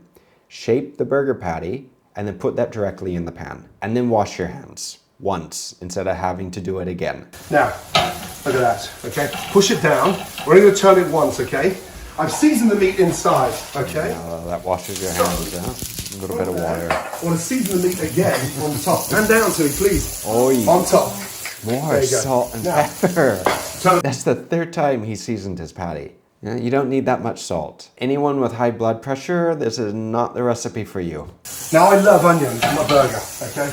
But what I don't love is the raw onion. So, get your onion, slice, nice and thick, okay? Down, down. I can still see the mark on the cutting board where he put the burger patty. Now he's going to be cooking the onion, so it doesn't matter, but I hope he's not going to be adding the tomato and the lettuce to that cutting board. A touch of oil, More salt. touch of salt, pepper on there, and look, get those onions on the grill. Look at that, beautiful. Come on, seriously. Now, alongside that, what goes on with the burger? Pan up, mix chili. Burger, onions, obviously beautiful streaky bacon. Beautiful. This is a streaky bacon from that wonderful butcher on Rock High Road. Now, look, we're cooking all this together. You can hear Tilly snickering behind the camera. Together. I want the bacon fat going in to the burger. I want the flavour of the onions going into the burger, and get that beautifully toasted. Now, whack up the gas. Okay? 3.5 minutes gone. Yes. Tell him, Tilly, tell him to move his ass. Quite honestly, I don't think this burger is going to be fully done in time. It's not. If you're going to be cooking it to medium, okay, it's easy to cook this to medium within 10 minutes. But if you want this like 100% cooked without squishing it and without, you know, doing a few tricks and making it thinner, you're pushing it. Now, whilst we're cooking the burger, okay, literally, pan down, please, pan down. Mayonnaise, okay, in. mayonnaise in, little touch of pepper, little touch of salt, and from there, come on, where's it? It's sriracha. Spicy sauce. It's a little touch of heat, just as the mayonnaise, okay? Mix that up. Now you could use mustard in there, grain mustard. You could put English mustard in there, you could put Dijon mustard. But look at that, a really nice spicy sriracha. So, let's run through this. We've got bacon. Okay, chili, yes! Look at that flavour. Look at the colour. Look what's coming out of there, okay? But, watch this. Watch. Oh my lord. You can tell that Gordon's getting a little nervous, no? I do have to admit though that I love his kitchen. I love the setup. It makes cooking so much easier having the camera in front of you instead of over your shoulder looking down. Okay, here we go. Look at those onions. That is not burned. There's nothing worse. That's also burned. No, stop that. Now. Tilly is right. It's starting to burn a little bit. Yeah, it's getting a little too much color. And secondly, using a metal spoon on a non-stick pan. His little grill is non-stick. You can tell just by the coating on this. Normal non-stick pans do not do very well when you add metal to them because it will scratch the Teflon coating completely off. And then you'll just get a bunch of Teflon in your food and you don't want that. The buns. The buns. What are you? You're an English sandwich. Excuse me. Sorry. The buns are brioche buns, okay? High content butter, so it'll be a little bit more richer. So, I want to get them toasted so it takes that weight of the burger. Get the buns on and toast those buns. Push that down gently, not too hard. And flip that once and once only. Under. That's still cold there. And look, get the colour on the burger from there. Now, look at my buns. Look at that. Beautiful. That's a caramelised bun, Tilly. Nearly burnt, I think. That is not burnt. Stop it. It's close to it. You can definitely tell that that's Gordon's daughter because she sounds exactly like him while on the other side of the pass. Nearly burnt, I think. That is not burnt. Stop it. It's close to it. Also, anytime that I used to make burgers at home, my dad used to just scream at me anytime that I would squish them because you lose all the juice. You don't want to be squishing the burger. The thing is though, is that if you do have a very thick patty and you do squish it a little bit, or at least even like make a little hole in the center for the juices to run out, it cooks faster. Right, from there. Beautiful. Now we can start to orchestrate this amazing burger. Now, pan down, please, pan down. Pan down on what? Tony, can you pass us some butter, please? Yeah. Please. Right, here we go. Now, if you like cheese on that burger, here's a little secret. Get the cheese, little square of cheese on there, okay? Put that on, okay? Oh, is Gordon using Kraft cheese? Oh, that can't be Kraft. It doesn't look like it. Let me get this straight though. Gordon's in England and he's using industrial crap little square cheddar instead of using a really nice cheddar cheese. If you haven't had a very nice sharp cheddar with a good burger, it is delicious. And actually, even outside of the UK, there are some really good companies that make cheddar cheese. Beaches is one in the Northwest in Seattle. If you haven't tried Flagstaff cheddar, give it a try. Bring that to the side. And just to get that cheese melting, okay, I take a little bit of butter and I sort of create a little bit of sort of extra flavour with the butter underneath. And that's going to give it so much flavour. But look, get a pan and put the pan on and just stick that on top there like that. That'll help melt the cheese. Gordon's showing you a little kitchen hack. If you don't have a lid, you can use a bowl, you can use a pot, you can use anything really. Also, if you don't have enough steam, because Gordon just added a little bit of butter, but if you don't have this, you can take a little ice cube and you can stick one ice cube on there and that will create enough steam to where it will help speed up the process of melting that cheese. Time left, please, Tilly, how long? You have got... Let's go. I'm trying to find your timer. What? It must be 5 minutes. No, we've got 4 minutes left. 4 minutes. Seriously? Now, look at that bacon. I've got that running bacon. out of time. Okay. Beautifully coloured. Take that down there. Okay? But, do me a favour. Tilt the pan and get that bacon fat. Pan down, Tilly, pan down, Tilly. Oh Bacon fat inside. Pan up, Tilly. Look at those onions now. Come on, seriously. My goodness, Gordon is making this more complicated than it needs to be. He's so nervous, isn't he? I mean, he's jumping around doing more things than he needs to do to get the job done. Making a burger in under 10 minutes at night doesn't need to be this complicated. Also, the burger that he's making, I think right now is around medium. It is much safer eating a well-done burger than it is a medium-done burger compared to a steak. Raw meat typically has various types of bacteria and viruses on the surface. So when you cook it, it kills the majority of those bugs and you don't get sick. This is why anytime that you're going to be making any beef tartare or anything raw with meat, it's very, very important to buy it from a reputable source. With ground meat, all those little microbes and everything are not just on the surface. They're ground into the entire minced meat, and it's very hard to kill all of them. So you need to make sure the internal temperature is around 165 Fahrenheit. With a steak, the majority of those little microbes are on the surface unless you've been stabbing the meat a lot. So you can cook it to medium and still be fine, or even blue for that matter. Honestly, they're the kind of onions you see on that burger van outside Buckingham Palace. Now, before they come off, a little bit of seasoning, okay?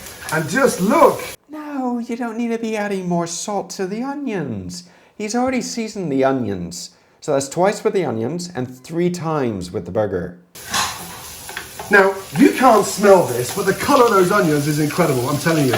Come on. 3 minutes to go. Little bit burnt over there. They're caramelised, young lady. How many times have I told you the difference between caramelised and burnt? Woo! Honestly, should have gone to Specsavers. Right. I honestly don't think that Gordon likes to be on that side of the counter. He really doesn't. He likes to be giving everybody shit. He doesn't like to be receiving it.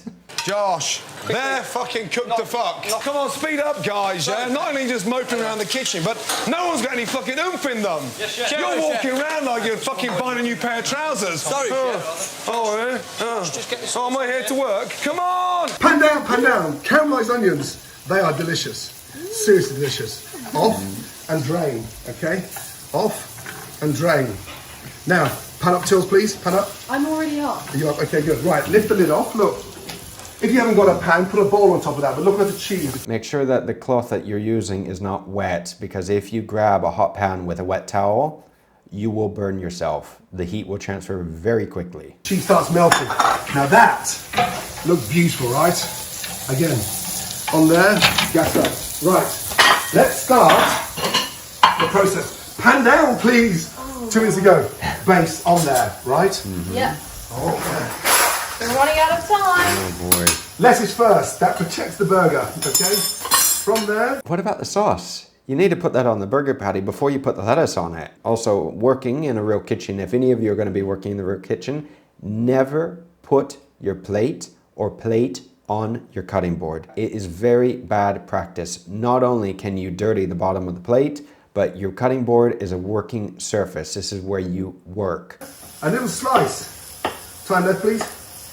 You have 2 minutes left. I don't Tomato. know Wait! if you're going to make it, Dad. Tomato 1. Okay, watch me. Lettuce, tomato. Oh, sugar. I forgot the spice. Okay. Wasting Caught it.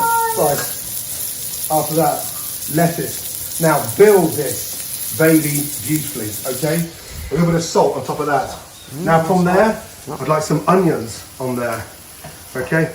Pan down, please. Pan down. I'm down. Look at it already. Honestly, it's like a vegetarian delight. Come on. How beautiful is that? Plenty for all the onions. The difference between grilled onions and raw onions, you'll eat way more grilled than you will raw. Beautiful. Little seasoning. Twist of pepper. It is a good idea to season everything, including the tomatoes, but that's 3 times now that he's seasoned the onions. It's enough. From there, burger's not quite ready. Time, how long? How long? 1 minute and a half left, Dad. 90 seconds left, okay. Now from there, just literally baste that, okay? And just gently push down, gently. If anyone doesn't know what's going on, the burger's not done yet, yeah? It's too thick. He should have made it thinner.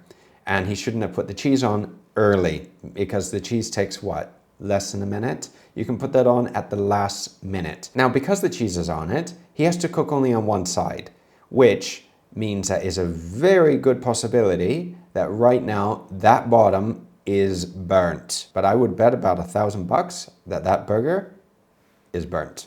Gently, not too much. Whoa. Gently. The bacon, okay, we get extra crispy. Back on, and then from there, I should have made it a little touch thinner. But look at the way that cheese is caramelized around that burger now. Look, that is beautiful. Before you take that off, yes, from there, you go on with a little touch of salt on top of that. Take that bacon off. Okay. Now, touch. Still a little bit raw in there. Problem is now I can't turn that burger because I'm going to wait for the caramelise. Now you can do this in a frying pan. I'll give you guys a really easy tip on fixing this problem if you want your burger to be well done and you did exactly what Gordon did and the cheese is already on it. You have a few options. You can take the cheese off, which is a little messy. You could also put this on a lower temperature and to cook this on one side as it is now, and it will take a little longer. Or, at the last resort, you could actually put this in the microwave for 30 seconds on medium or high, just until the center of the burger is done. Now, personally, I don't like using microwaves, but they do have a purpose. If you need to defrost something quickly, or if you need to just finish something just a little bit, you can use it. It's literally going to burn. Dad? So, yes. Ooh, Sandra says you can do it. Sandra, thank you. Oh man, I've made the burger. Oh, shit. Fire! Don't put that on it. Okay. Oscar. Oscar!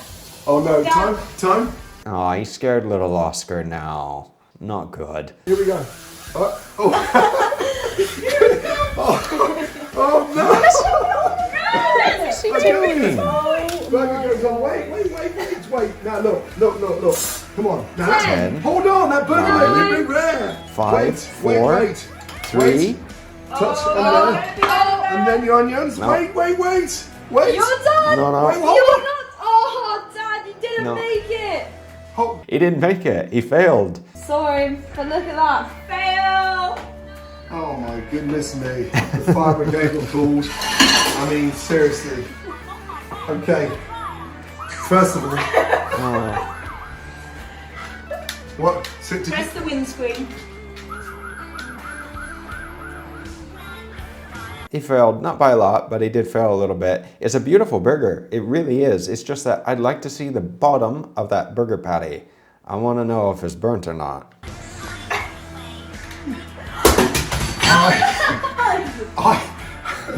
I may not have done it in 10 minutes.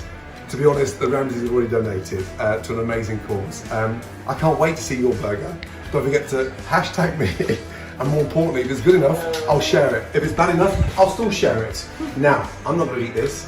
I'm going to give it to the neighbours next door. Lucky neighbours. Now, personally speaking, I would love to be Gordon Ramsay's neighbour. Woo! Yeah! Jamie's, not so much. Emotional damage! Put a smile on their face.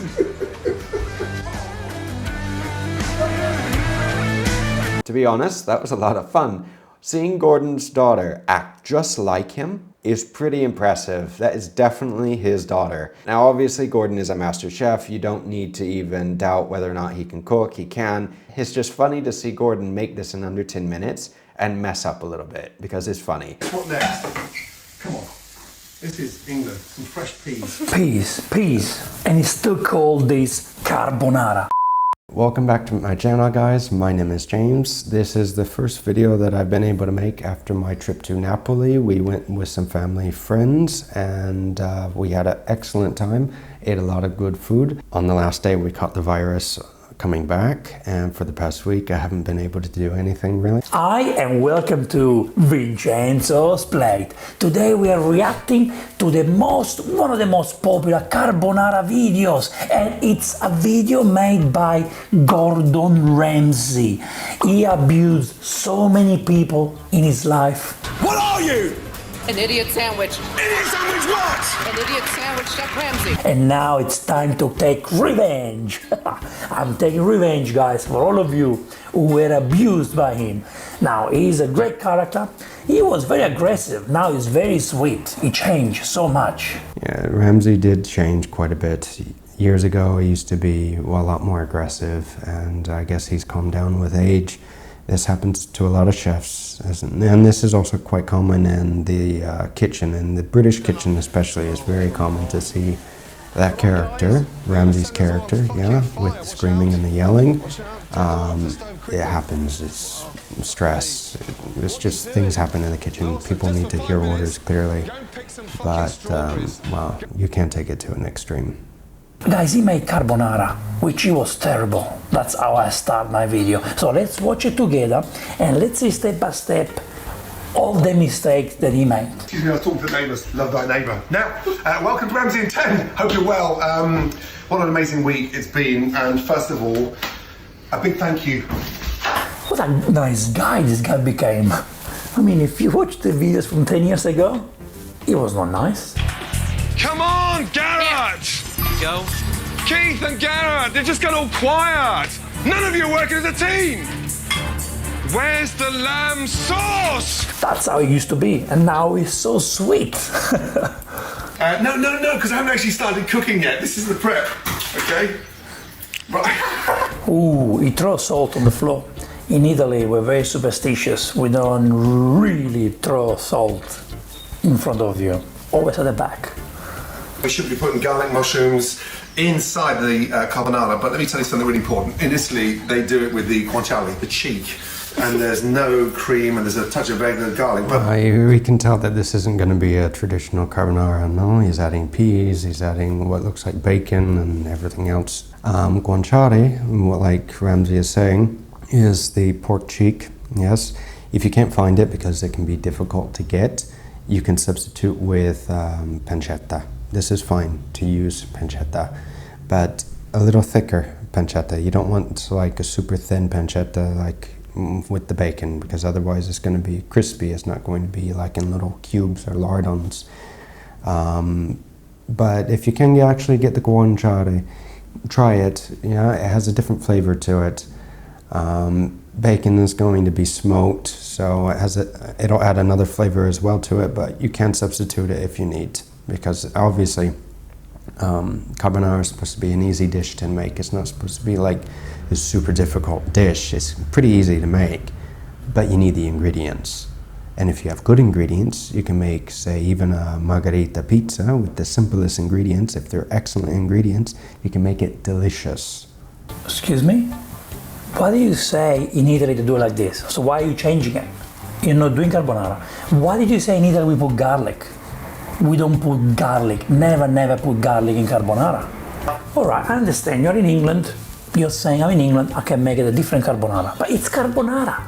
So what if I make a burger and I don't put meat, I put mushroom? Is that, you still call it a classic burger? Oh, come on, Ashley.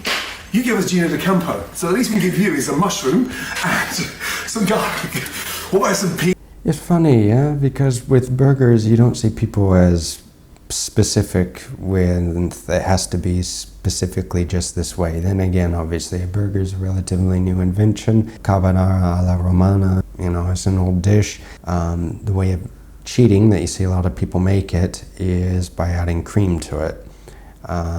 It's not carbonara, and you can make it however you want at home, but it's not carbonara. The traditional way of doing it is with egg yolk. This makes it creamy. Ramsay's also talking about Gino. Well, he's a popular chef in England. He's from Napoli, and he's on the morning show in the UK. He's funny. He's very funny. Him and Ramsay have a few series together where they go around cooking in different countries, in Italy, Greece, and all the other countries, and it's very funny to see. If you haven't seen it, you need to see it. Oh, I see. But you put garlic and onion together? Yes. Oh, see, where I come from, Napoli, Yeah. we don't do that. Well, this is America, honey.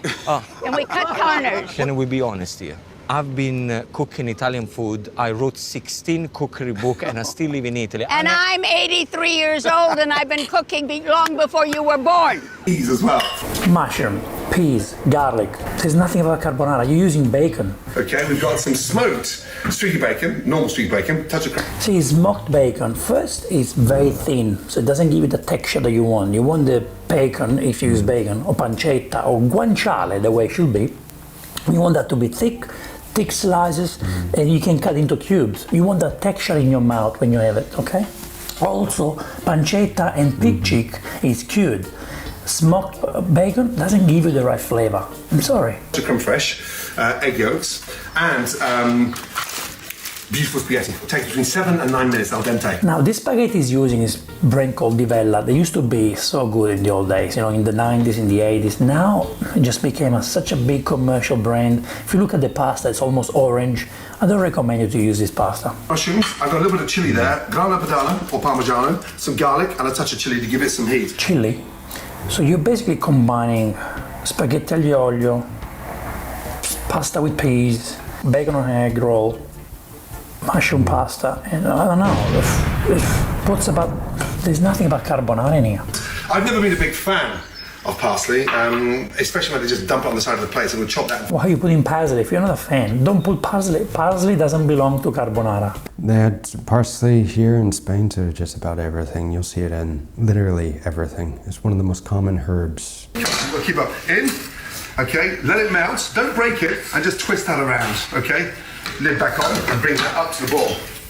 Now, like I said, the classic carbonara is done with a little bit of guanciale, but we're going to go a little bit more sort of exciting and just cut these. He said bacon is more exciting. Are you kidding me? I mean, pig cheek is very exclusive, and that's exciting, my friend. Bacon, it's something you can find all the time and you eat all the time. That's not exciting.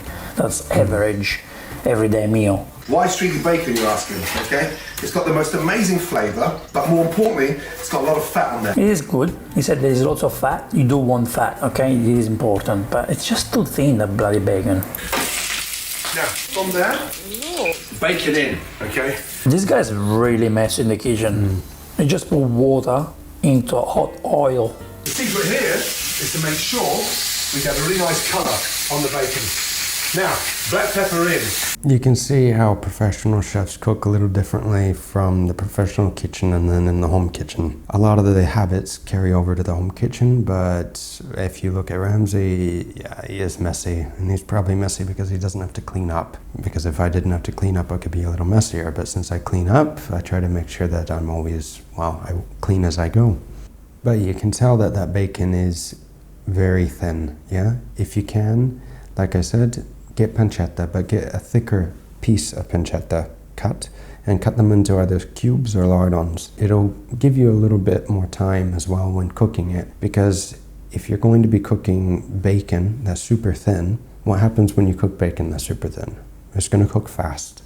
It's going to be crispy as well if you overcook it, yeah? You'll cook all the fat out, render all that fat out, and it'll be more crispy than it will.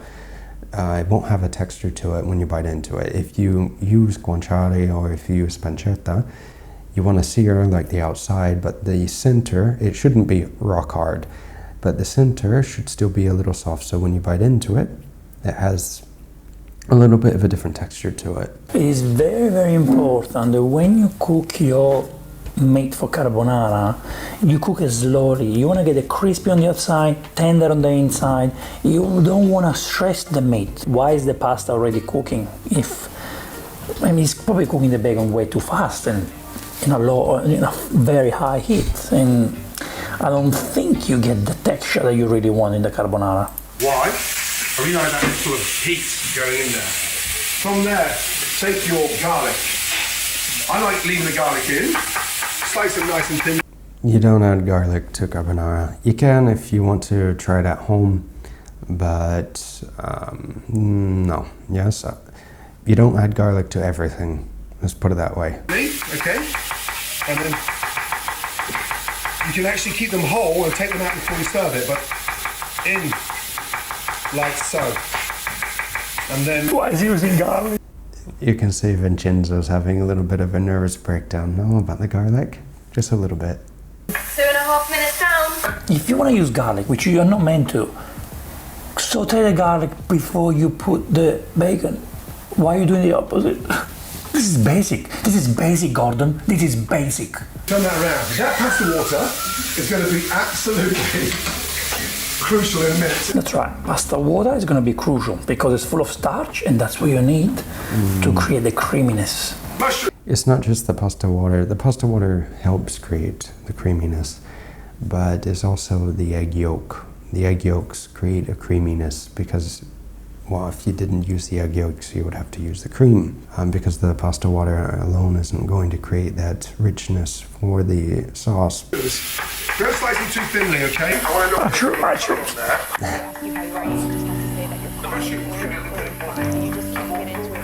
Sometimes we just got a bit of bacon. Carbonara is a very simple dish when you look at it. It doesn't have a lot of ingredients in it. There's no need, unless you want to change the entire dish, to be adding, say, mushrooms and peas and everything else to it. because it completely changes the dish. When you add this one ingredient, it's another dish. When you take that ingredient out, it's another dish. It completely changes it. Spaghetti, you sort of look for other ingredients. It gives you a little bit of body. What are you talking about? A touch of black pepper and a touch of salt in there. You put so much salt in there, which you don't need, man. Bacon should be salt. Okay. Just one beautiful red chili. I know you're gonna go. Whenever you're using pancetta, guanciale, bacon, and then you're also going to be adding, say, Parmigiano, or you're going to be adding pecorino, all of these components have a lot of salt. Yes, they're very salty.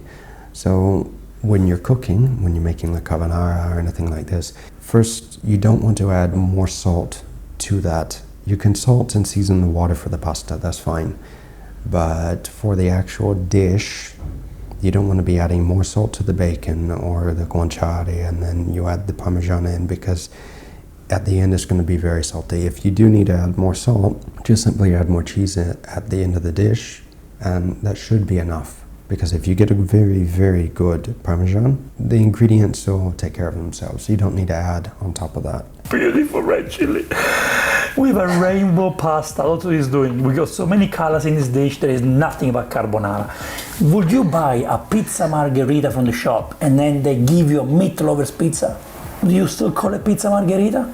That's basically what he's doing. You're ordering carbonara from the restaurant and he's delivering you a rainbow pasta with whatever he wants. I don't think you should have put chili in it. Just, Matilda, please, just a touch of chili. Look at that there. The whole chili.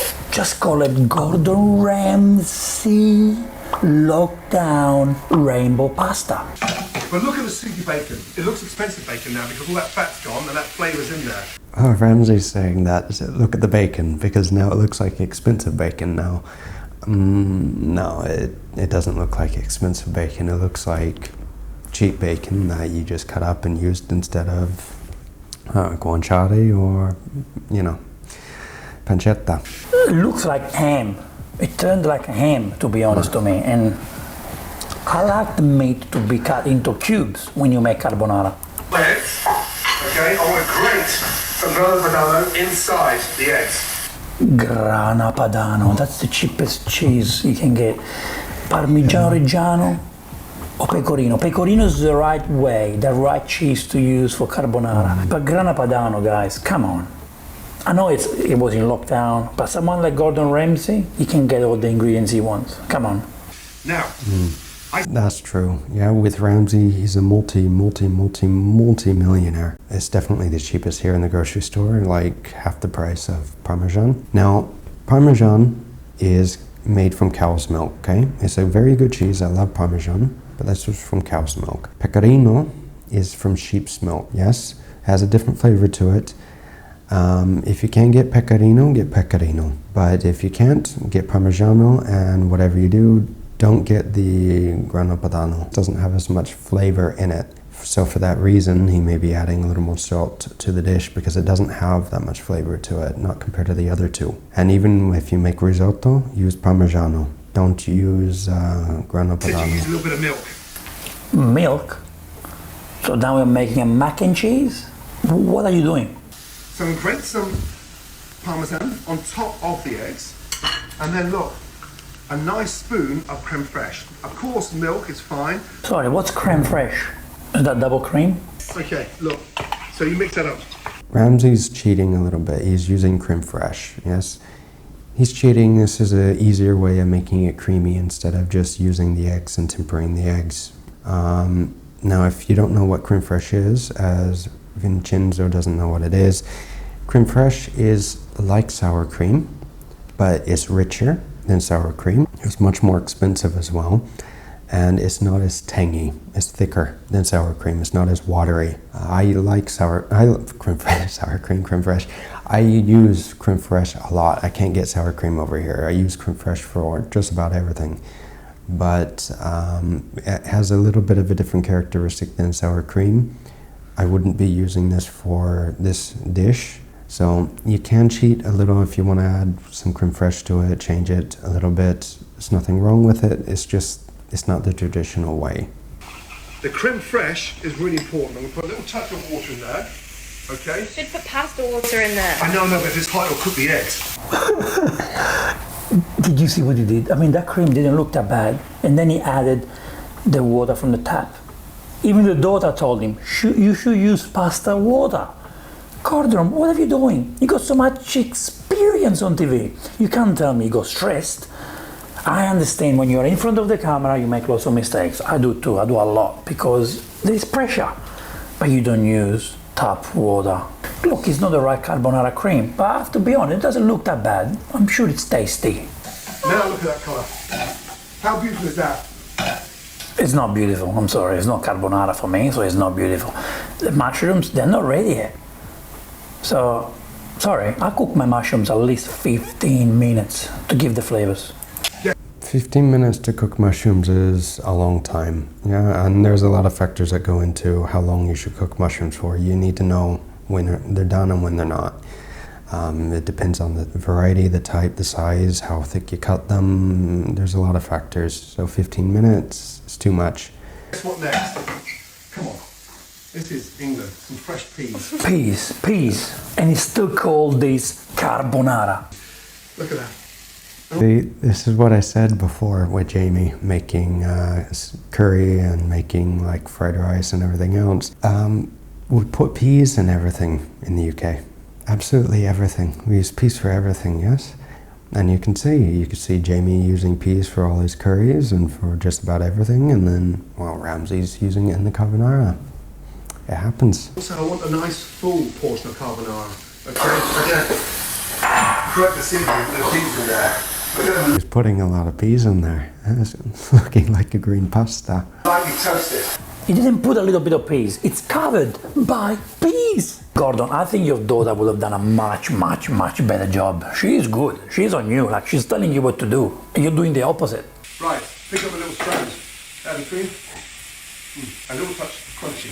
Should be 7.5 minutes. That's how you taste the pasta. You did the right thing this time, eh? You didn't throw the pasta on the wall. That's how you taste the pasta. So, well done. Take a spoon and add a touch of water. The easiest way to tell pasta when it's ready is by doing what Ramsay's doing, is by tasting and then actually seeing if it's al dente or, you know, a little, say, less al dente, whatever you like. But when you cook enough pasta, you get to the point to where you can actually pick up the spaghetti and actually, just by picking it up and seeing how bent it is, just by feeling it, of whether or not it's ready. Yeah, it's a little weird, but when you start to cook a lot of pasta, you get very used to knowing when it's ready, when it's not ready. It's like a sixth sense with pasta. It happens. Using my idea. Well done, daughter, well done. That's what he was meant to do with the cream. Gordon, you're under pressure. I'm sorry, you abused so many people. You made us enjoy yourself abusing people, and now I'm abusing you to take a revenge on everybody. You are making a big mess in this video, in this recipe, and you don't deserve any views on this. Yeah! Don't take it too seriously, my friend. We love you, Gordon, but this is not a carbonara. Again, this is about 30 seconds away. Throw it against the ceiling. If it sticks, it's done. And if your fingers go through there gently, okay, it literally signifies it's done. Nah, don't listen to that. Don't cut your pasta, just taste it. If it doesn't taste right, you keep cooking it. Don't do any other thing. No wall, no ceiling, no breaking the pasta. Break off, yes? Look. No, Matilda. It's done. The daughter, Matilda, she's allowed to do it. That's cute. Well done, Matilda. You can do it. No, you, Gordon. If it sticks on the ceiling, it's done. Go. No, look, like this. Go.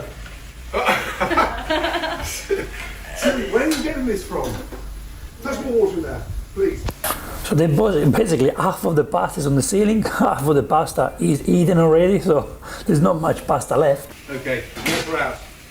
Okay, colander over. Drain. Put a little bit of that pasta water in there. Just a touch. Season the pasta. Okay, there.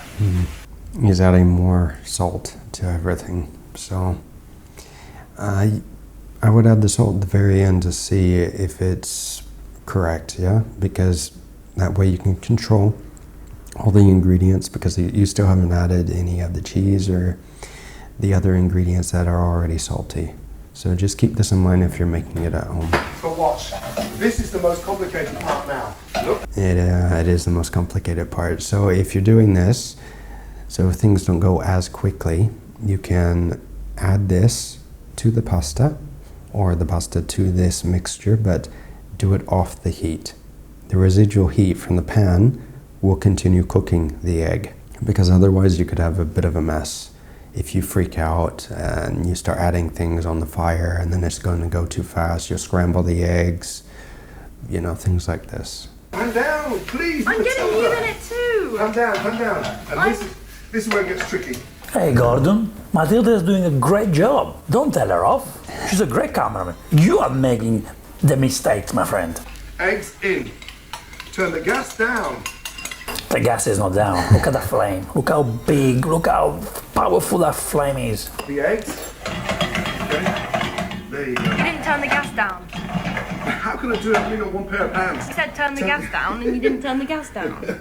Oh my goodness me, madam. Helping you. You are getting very cheeky. I'm starting to believe that they created a video like this on purpose to get the views. Because Gordon, like, this is not even a beginner that's this such a mess. You made a frittata, but at the same time, it's a rainbow pasta. It's not a carbonara pasta. Parsley in, okay? Parsley in. Come on, you can actually make it. Try, quick. You can add a little bit of parsley, but like a massive handful. I mean, just look at Vincenzo, huh? We're gonna have time for fresh parmesan. How long? 20 seconds. 20 seconds. And then the parmesan. But look at that. And in there. Parmesan. What is it? So, you tell me guys, what is it? You call this carbonara? If you do, then you're missing out on the real carbonara. We are in 2020 and you can find the right ingredients for carbonara. 2020, you can make carbonara. You can enjoy the real carbonara. Forget about Olive Garden. Forget about Gordon Ramsay. You want to learn how to make carbonara? I've got the video for you on my channel. It's the way to do it. It's easy and anyone can make it. You don't have pig cheek, you use pancetta. You don't have pecorino, you use Parmigiano Reggiano. But no peas, no mushrooms, nothing else, and no bacon. Guys, this is bad. This video was terrible, and Gordon Ramsay deserves a big thumbs down. Sorry, Gordon, but you have made a big mess. Sorry. Well, I mean, if you look at it, I'm sure it doesn't taste bad, right? It's Ramsay. He knows how to cook. He has more than 3 Michelin stars just with one restaurant. He has multiple Michelin stars. So he knows how to cook, but it's not carbonara, that's for sure. You've done it! For the first time! You get to carbonara! Anna Cornwall, God bless! Have a great week!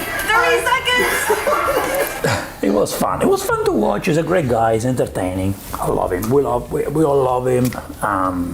So, well done, Gordon. Well, guys, I have to agree with Vincenzo that I don't consider this carbonara. He didn't make carbonara at all, but it was a fun video to watch. It was fun to see Ramsay actually cooking in his home kitchen with his daughter, yes, and actually seeing him laugh and having fun while making something instead of yelling and screaming at everybody. That can be fun too. It's just not fun for the person being yelled at. But in any case, it was a fun video to review. If you have any more questions or comments, then let me know in the comments down below. And while my voice is coming back to normal, I'm still speaking a little off, but you know, hopefully in the next video it'll be a little more normal. A clean cook is an efficient cook. My tip for a tidy cooking area is to always have a waste bowl next to you. It saves you going back and forth to the bin. This is another great little tip. And if the cameraman could zoom out just a little bit so we can see Ramsay's setup, it would be even better. How to cook the perfect rice. Basmati rice, the king of all rices. Light, fluffy, delicious, and I'm going to show you how to cook it perfectly. I think Uncle Roger should see this one. Where's Uncle Roger when you need him? Start off with 400 grams of rice. Rice in, spot on. So what I'm going to do now is just rinse off the dust and the starch. Cold water, always. And just rinse the rice. If Uncle Roger was reviewing this right now, he would have said rice cooker about 50 times because it takes all the effort out of having to make it. Rice into the pan. Now, to make a plain, fluffy rice exciting, we're going to infuse it. 3 cardamom pods, and then star anise. Now, these are beautiful. Whole star anise. It makes it really nice and fragrant. Salt and pepper. A lot easier to season the rice now than it is once it's cooked. You start to break it up when you season it once it's cooked. Now, it's basically 1 part rice to 1.5 part water. The common way on seasoning like basmati rice when cooking it in the kitchen is to use ginger and to use lemongrass. This is very common, of course, with salt and everything. You season the water, but these 2 ingredients are very, very common. These I haven't tried before with basmati rice. Bring it up to the boil as quick as possible and turn it down and let it simmer for 8 to 10 minutes. And that's the secret behind cooking great rice. Allow it to steam as it's cooking. Do not lift that lid up. Lid off. It smells aromatic. Basically, all the water's absorbed, the rice has doubled in size, and it's nice and light and fluffy. Take the star anise out, the cardamom pods, they all should have risen to the top. This method is a little different than the method that I was taught with my Indian chefs at work, so one day I'll have to show you guys on how to do that. But basically, their method was to bring the water up to a boil first, then add the rice to it. And when it would come out, it would be literally like feather light. And you could keep it in the fridge for at least a week before it went bad. Once you've forked it through, it becomes really nice and light and fluffy. And there. That is perfectly cooked rice. Once you're finished cooking, whatever method you're going to be using, take the rice out, put it on a flat tray or a big plate and lay it flat. Stick that in the fridge because the fridge is a dry environment. It will dry the rice out more, and that way your rice will stay fresh for at least 5 days. Your pepper mill is more versatile than you might think. Tighten the top screw to get finely ground pepper, ideal for soups and sauces.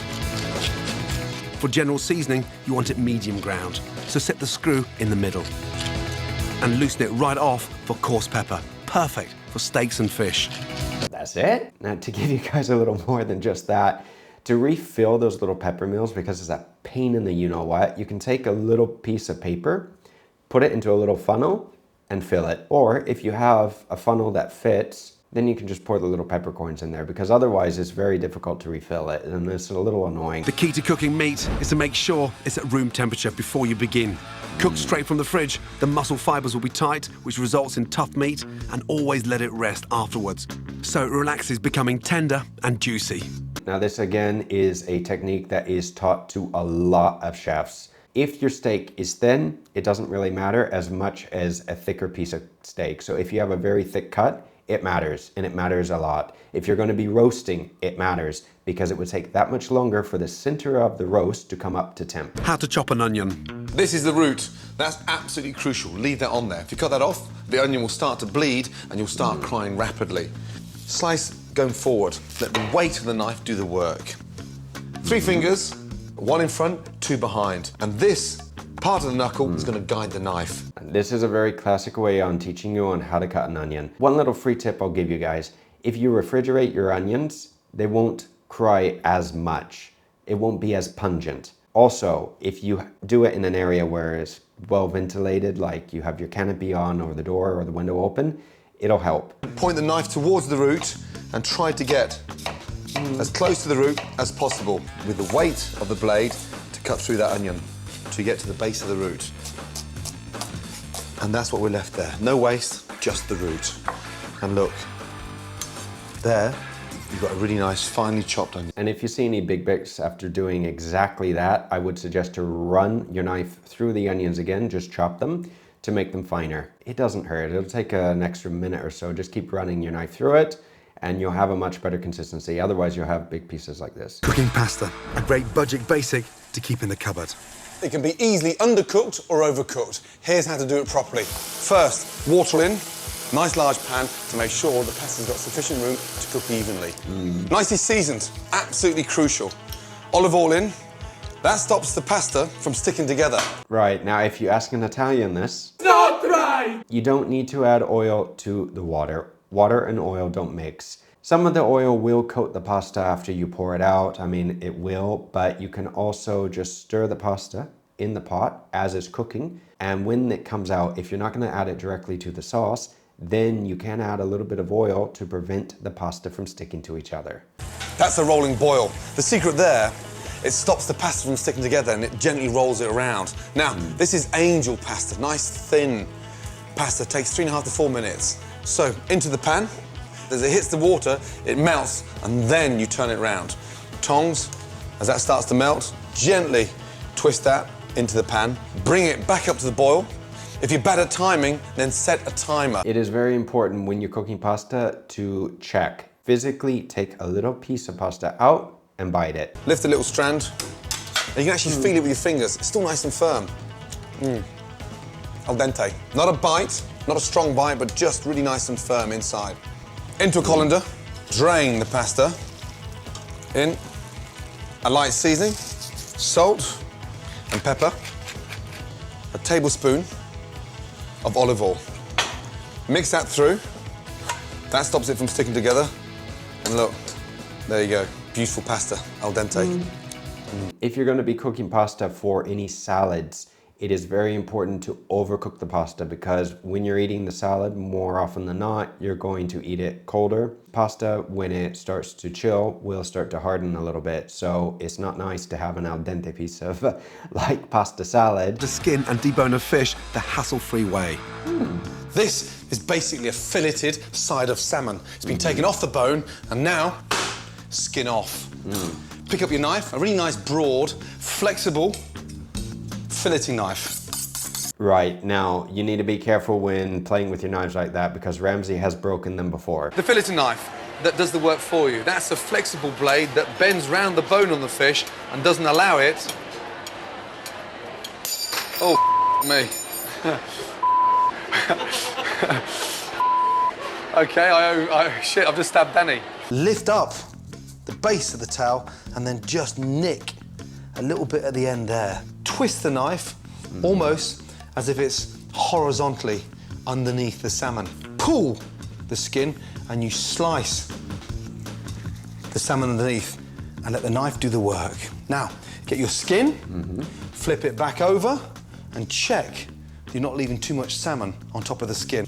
Now, it's not necessary to cut the skin off. Some people actually do enjoy it.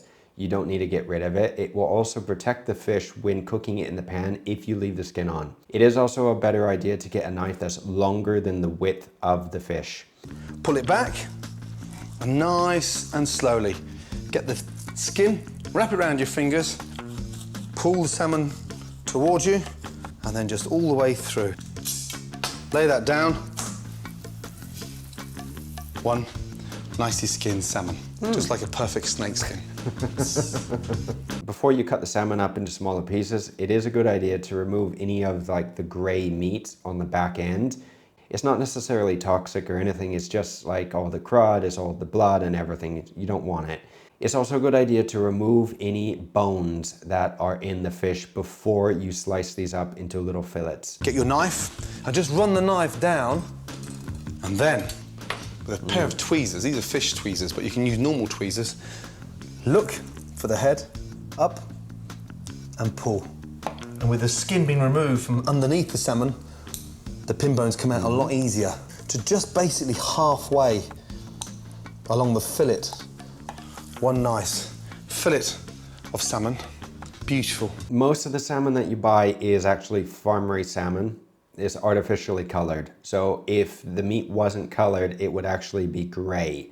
Not very pleasant. So what do? They color dye the meat. Now there's nothing inherently or supposedly wrong with farmed fish. It's just that the fish don't have as much exercise basically as wild caught fish. They're cheaper as well. So you will get a fish that's fattier if you buy farm raised fish. If you have wild caught fish, the meat will actually have a nice darker color to it and they'll be leaner.